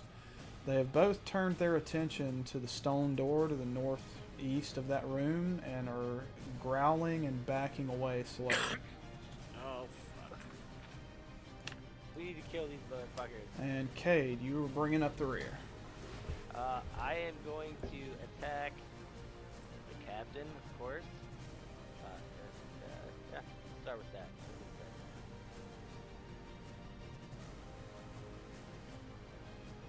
That's a hit. Thank God. Takes a village. Trip. Well, I have to attack first, and then I'll do trip. No, you if as long as it hits, you can do trip. Okay, well, I'm doing trip then, whatever. So you do 9 damage plus, then you can trip him. He has to do a DC. saving throw. Trip attack. After spending superiority die to attempt to knock the creature down. You add the superiority die to the attack DAM roll, and if the target is large or smaller, it must succeed on a strength saving roll or be knocked prone. So is it your maneuver save DC? Is that what I'm rolling against? Yes, you're asking the wrong dude. I don't know. Okay, read it again slowly.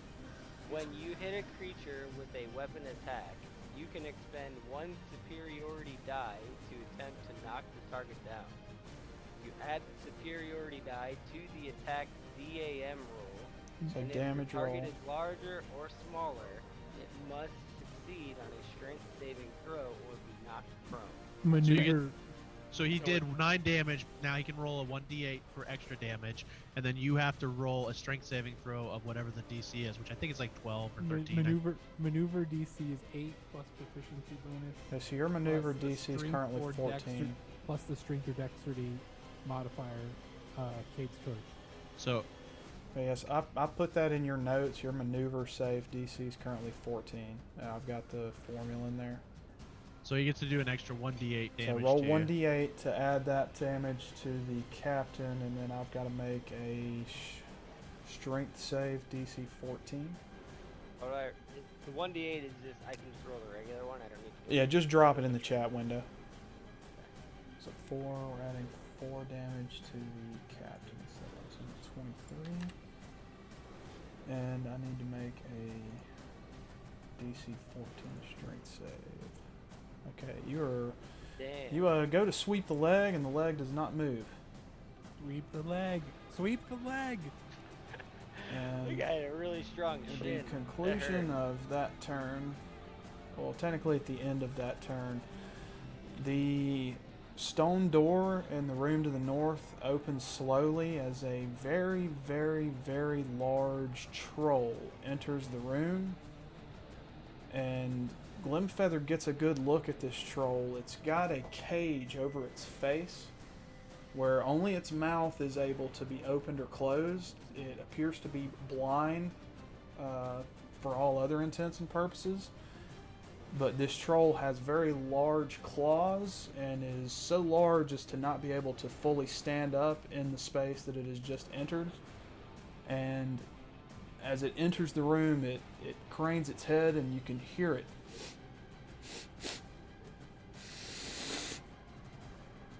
Food. Obviously, it says food in troll. And it is going to attempt to grab Glimfeather. Aaron still has an attack. Oh, he does? I'm going to attack the captain. Oh, okay. again. Sorry, I just didn't want you to get too far. Okay, yeah, I forgot he had multi-attack. Doesn't matter. That's a miss. You get second win though.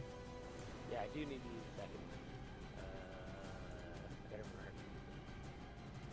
remember. 1d10 to regain my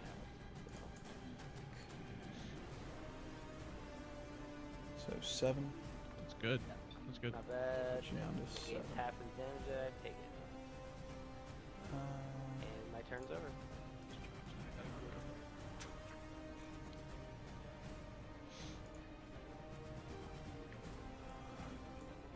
So this is a huge troll, so it's taking up 4 spaces. It's tall No, enough to grab it's Glimfeather. very, very, very large. Oh fuck, it's huge.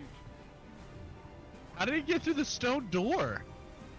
He had to kneel down and Just broken crouch. that entire wall. It can cast grease too. Lube it up, baby. This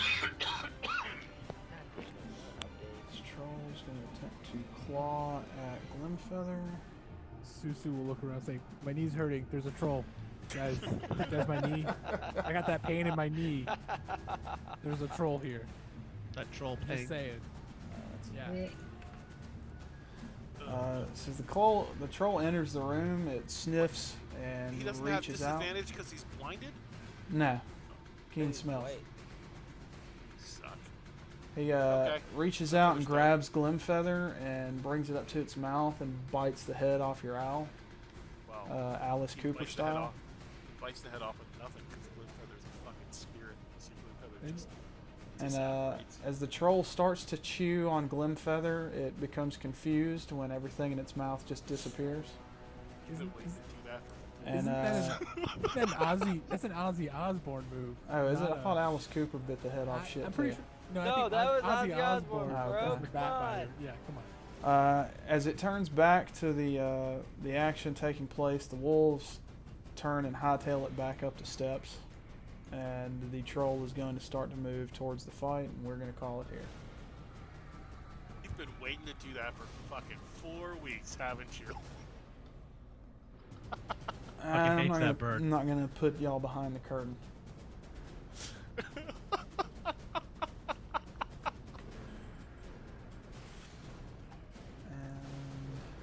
So to be clear, can this thing get through this hallway? Yeah, so it's treating the hallways as difficult terrain, so it's going to have to crouch and move its way through there. But yes, it can fit through those tight spaces. Can it fit through with other things in it? It moves those things. Okay, cool. This is gonna be, fuck. Got a hallway going behind us too, boys. Kite the shit out of it. Dude, this is gonna be a rough next game. Sentinel's I'm gonna ready be for it. huge for Aaron. I'm ready for it. Let's do it. So, real quick wrap up.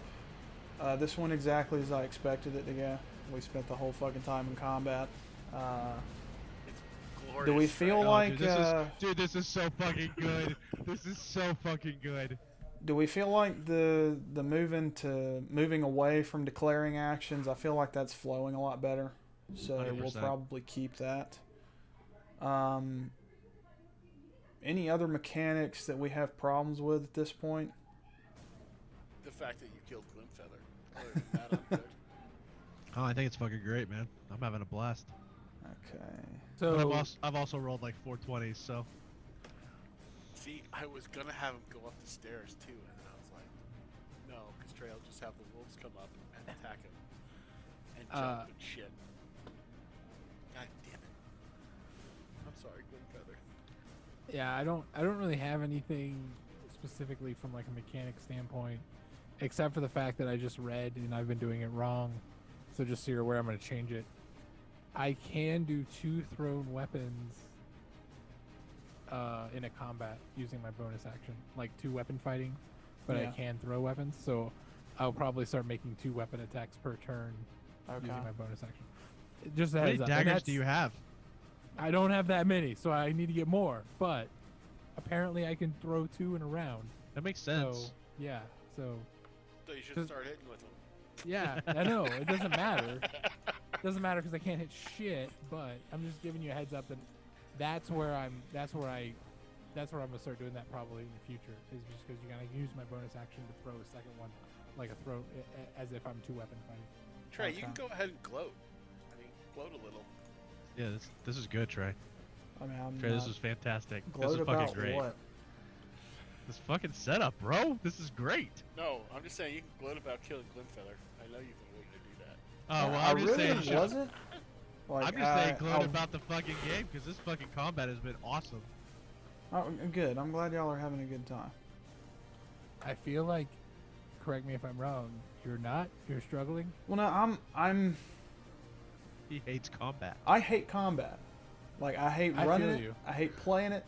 Like, I do not enjoy combat because like there is so much more stuff in here that I want y'all to see and experience, and we literally have made it into 3 rooms. Like whenever I do combat, it just grinds the game to a halt. It's the most boring aspect of this to me. So- but I understand Disagree. that So good. you know other people enjoy it, so I'm putting some in here now. But also, I've thrown 3 full encounters at y'all now. I think I've only managed to hit you 4 times. I don't know about that, man. Cade, me, and Bartleby have been hurt. Yeah, but I'm not really taxing anybody's resources. I beg to I don't differ. feel like it anyway. Well, Trey, I've Go ahead, Chris. I'm gonna say I've been struggling as to whether or not to use my second spell now for like 3 rounds, dude. Because I don't know. I don't get those back. So I've literally been saving a spell slot for a heal. I mean, so I mean, I feel personally, I feel resource taxed. Okay, well, good. You know, whether like I'm concerned about like especially after the dagger comment, like I'm concerned about throwing daggers, so I switched to my bow. You know, like so I would beg to differ about being resource taxed. Cade has burned all his superior dice except one, and he has used a second wind. So the only thing he has left is action surge, and 1 superiority dice. Until so I don't know. Like I said, I mean, we clearly maybe haven't hit our wall yet, but with a troll showing up, I don't know. Like I said, I feel pretty concerned about trying to fight this troll right now. I personally feel fantastic because the only damage I've taken is when I walked into the fire and took it myself. Did you But hit I'm not the Hobgoblin rest too, of the group. John? Do what? Did you hit Hobgoblin too? Yes. No, Yes. Somebody did. He died. It was Brennus. Yeah, it was me. I killed him. Okay, all right. Susu hasn't hit shit. I hit one guy with some fire. That was it. I have 1 first level spell left, Trey. Okay. That's all I have. I have had to blow everything. And Had I known the troll was coming out, I may have saved Dragon's Breath. But those those 4 goblins who could throw shit at us, like we're in a packed room that can even if they miss with one of those fucking with one of Right. those The fact that there'd be Free fires? lingering fire, yeah. like everywhere, like I felt like I needed to take care of that. So, like I mean, you say you haven't done that much damage or you haven't taxed, but this whole combat, I felt like we are one mistake away from getting some. Like when those 3 hobgoblins got into the room, I was like, oh, we fucked up. We gave them space. I'm screwed. 3 hobgoblins right next to me next round. Fuck this. You know, I mean, like I don't know. I feel like it's been pretty. I think your perception Stressful. of how of the your perception of what's taxing us is much different than our perspective. Like Yeah, I I guess literally so. have one. I mean, have one spell I left. have to go primarily off the combat tracker, and literally the only thing I can track from y'all on here is your wounds. So it's Yeah, we're not taking damage, but we are Cade has. we are expending. Yeah, I mean, I've taken damage. I lost about half of my health in that battle today. I mean, you think three out of the 5 of us were moderately damaged until he did second wind. yeah, I So- suppose. And Alright. I mean, and there's no heal spells except for what, 1 maybe left, and we Maybe. 2. Yeah, I guess if Bartleby wants to use it, we have our health potions. But I mean, like Like, you said, I- we've had 3 fucking encounters, and I have 1 spell left. Like after like I have 1 spell left, and I'm probably gonna cast Chromatic Orb, which means I will have no spells left, and I will have no spell components left. So I will be on even after I will be able to cast Magic Missile and Firebolt. Also be aware, we're one set of initiative rolls away from being really fucked. Yeah. Right? yeah, Like, we've got if- some great initiative rolls. if- No, I'm saying right now, depending on how this next initiative roll goes, hobgoblins 1 and 3 can attack me, not Cade. So if they Right. roll ahead of me, I You're could fucked. be killed next round.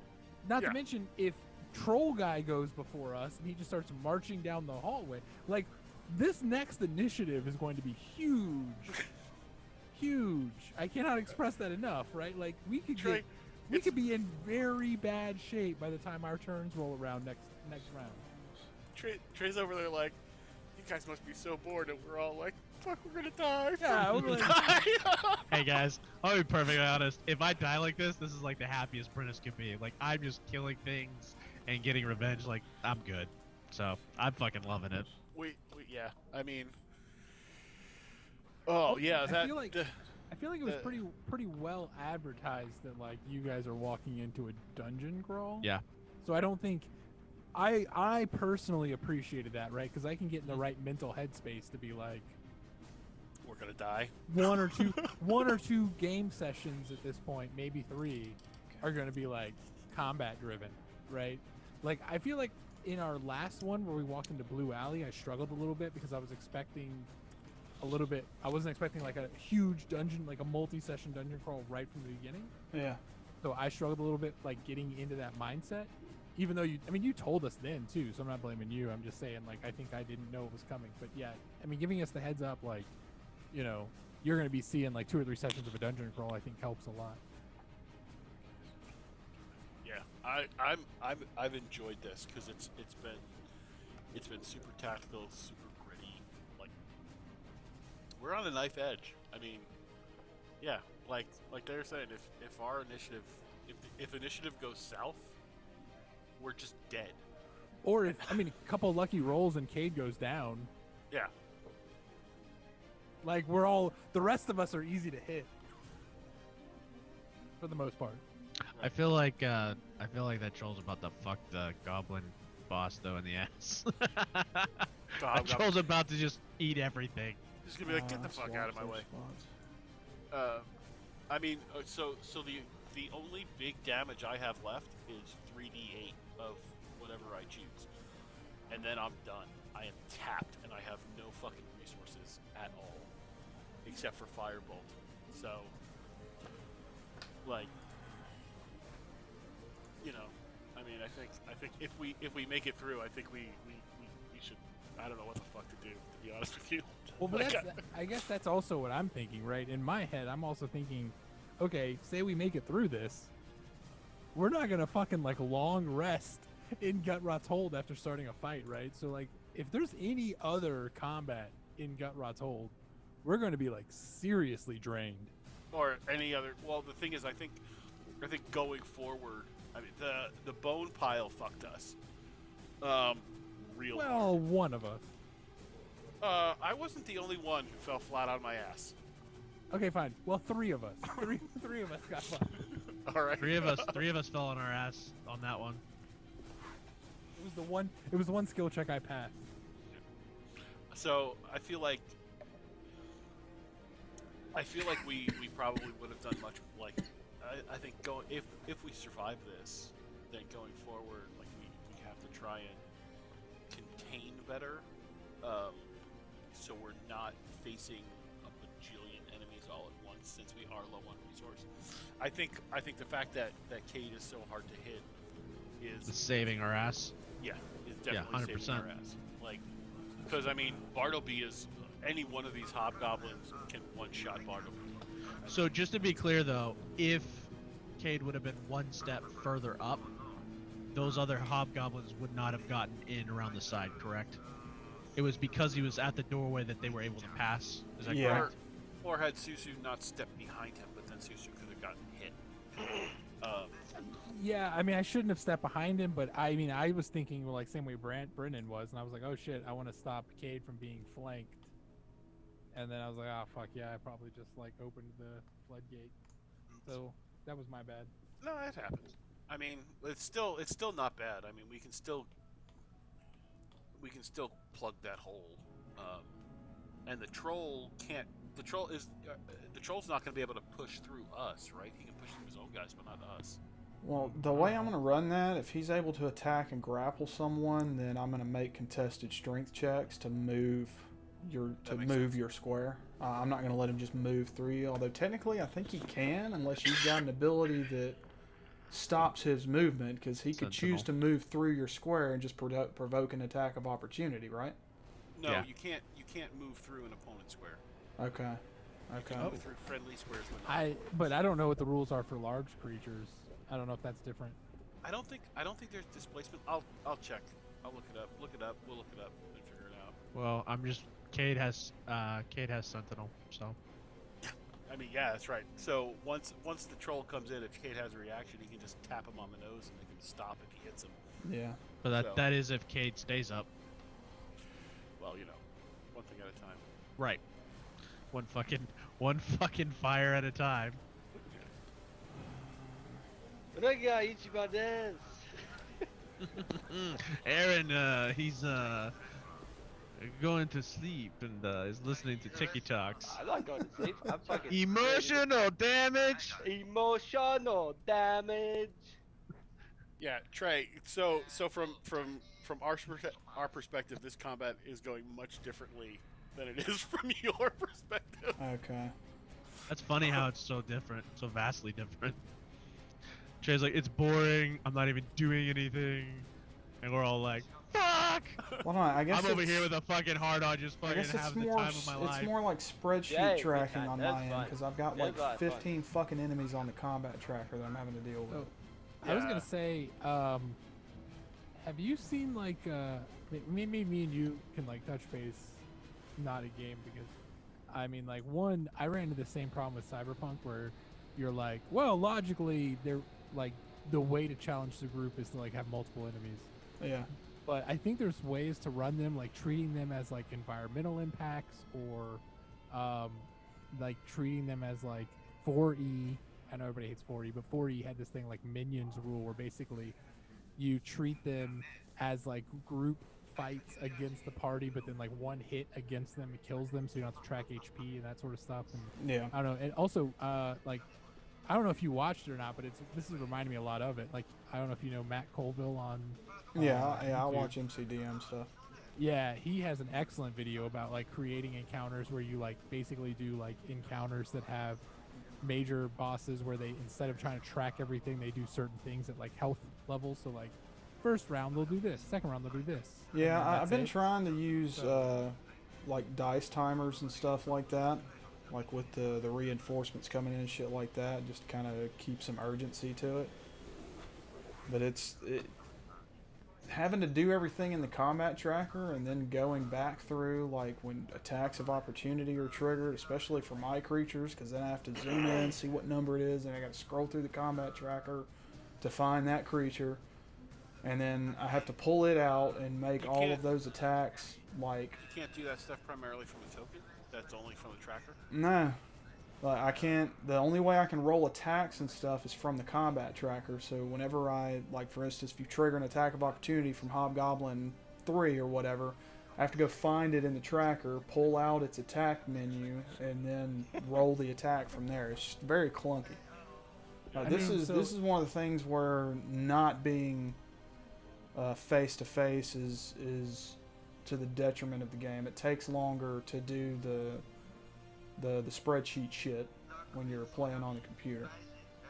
Yeah, I mean, and like I said, anything you can do, anything you can pawn off on us to track, like if it's opportunity attacks or whatever, you know, feel free to pawn that off on us so you have less to track, because I know that gets pretty hectic, Yeah. especially in on virtual tabletops. I mean, I think But- it'll probably get easier with more time. I haven't had to run a big fight like this in a long time. But I do appreciate you running Otter's character tonight, Chris. That's actually offloaded a bunch from me, so Oh You're yeah, the I'm man, sure. Chris. You did it. Hats You off made for things that. happen. At least I got to hit with somebody. It wasn't Susie, Trey. but hey, Otter did good. Trey, if it's helpful to you, you're welcome to like pop into the Wednesday game just to watch, because there'll be some combat. There'll be some combat on Wednesday for my guys. yeah. If you just want to see how I run it. I mean, maybe It'll worth taking a also- look. What time do y'all play? We play. I don't know, John. What time do we play? You're muted, John. 6:30 y'all's time. Okay, so that's 5:30, John. That's- Or no, 6:30. sorry, 7:30 y'all's time. Okay, so that's 8:30. 6:30, John. Jesus Christ, John. Wait, no, John, I what the lied. hell? It's hard. Time zones are hard. Shut That's up. why Trey Stop judging specifies me. for you Stop every judging week. me. I have a -2 to my intelligence. That's why I asked. I'm him. living my character. It is not me. Oh my This god. is Britus, Trey, we play at 8:30 Eastern Standard Time. Okay, so that's which 7:30, is John's time. 7:30 Central Standard Time. Everybody knows that. And we play on Wednesday nights. That's the hump day. Yeah, Oh. no longer Tuesdays. Most people know that. I mean, I'm just saying for John's benefit. Shut up, So I can't find it anymore. Is drawing a weapon a free action now in 5e? I believe so. Because if quick you- draw is so- not a feat anymore. All right. Yeah. So drawing a weapon, the way that the rules are supposed to work is stowing a weapon costs an action. Drawing a weapon is subsumed in the action itself. So if you draw, you can draw an attack with a weapon, but if you stow a weapon, that takes an action. So technically, when you're switching between your short bow and your daggers, unless you're dropping the short bow, it should be an action to stow your short bow and pull a dagger, and then you can't attack with the dagger. See that? I'm confused. That doesn't make any sense because thrown weapon fighting style says you can draw a weapon that has the thrown property as part of the attack you make with the weapon. Right. But if you have your short bow in your hand, right? Your action is subsumed in stowing the short bow unless you drop it. No, I understand that, but I'm saying though that line doesn't make any sense unless it takes part of your action to draw a weapon.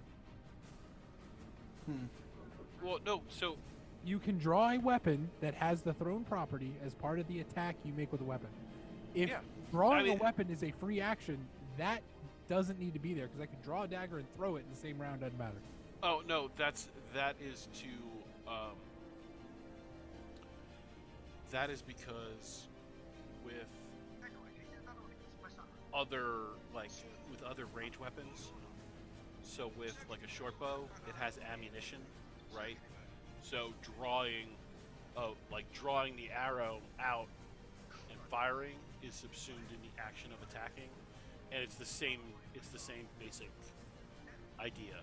Like you can pull a dagger and throw it at the same in one action, and I think it's just clarifying that you can do that for people who would be like, no, you drew it and that's it. Like I think it's not there for people like you're overthinking it is what I'm saying. But so okay, I'm saying on any given round, if I don't have my bow out, I can pull my bow out and fire. Yes. Okay. If I don't have anything in my hands, I can pull a dagger out and I can immediately attack with it. Attack, melee, or throw. Correct. Okay. So then that line, that thrown weapon activity means nothing. I could do it normally anyway. Correct. That is there for clarification for when the dickhead DM, and I'm not saying this isn't Trey. I'm just saying when you have that dick DM right now, who's like, oh, you drew it, that's your action. And you can say, no, I can draw it and throw it because it has the thrown property. And this is, like, that's why it's there. It's there as a clarification, but because 5e rules are so streamlined to begin with, you read it and you're like, why is this here? But it's there for like that niche case of the rules dick who's like, you can't do that. And you're like, yes, I can. Shut up. That's why it's there.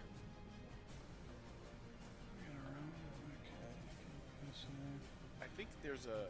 We'll see if we can find it. I'm gonna go ahead and hop off unless anybody else has anything they wanted to throw in. I guess we didn't need to discuss when we wanted to play again. You guys go for tomorrow? I'm around tomorrow. Yo, whenever you guys want, I'm fucking here. I think Trey needs some time Except to Sunday, recover not Sunday night. combat. Anytime No, Sunday night. he wants to get through this, pull the band-aid, rip it off, and so that we can get to the other parts. I get it, Trey.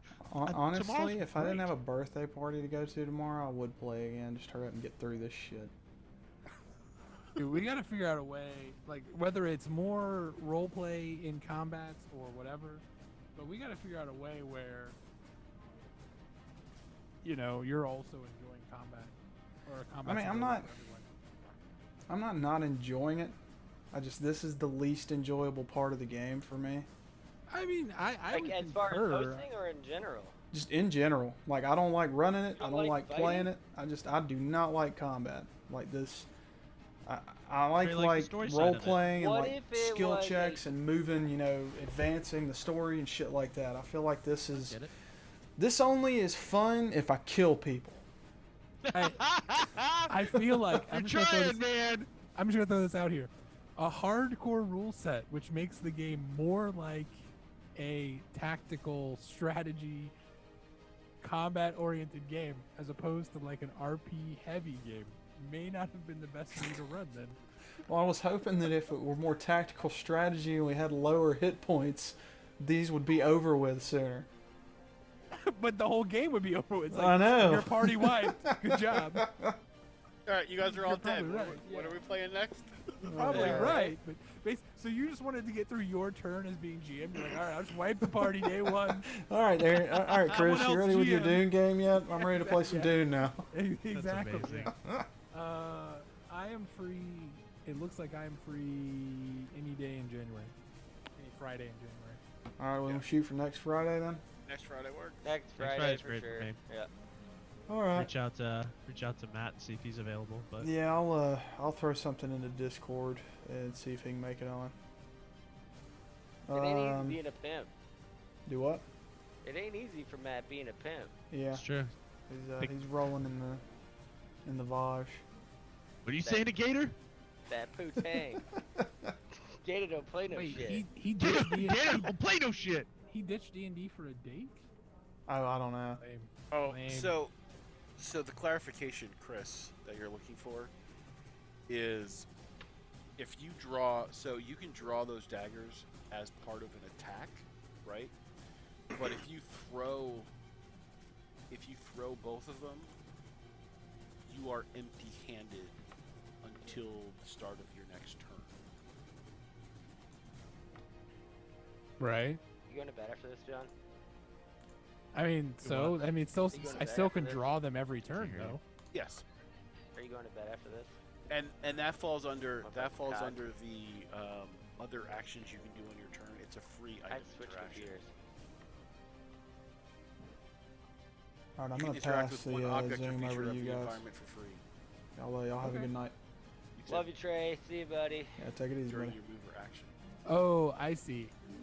One object. That's the difference. Right, one So I object. would only be able to throw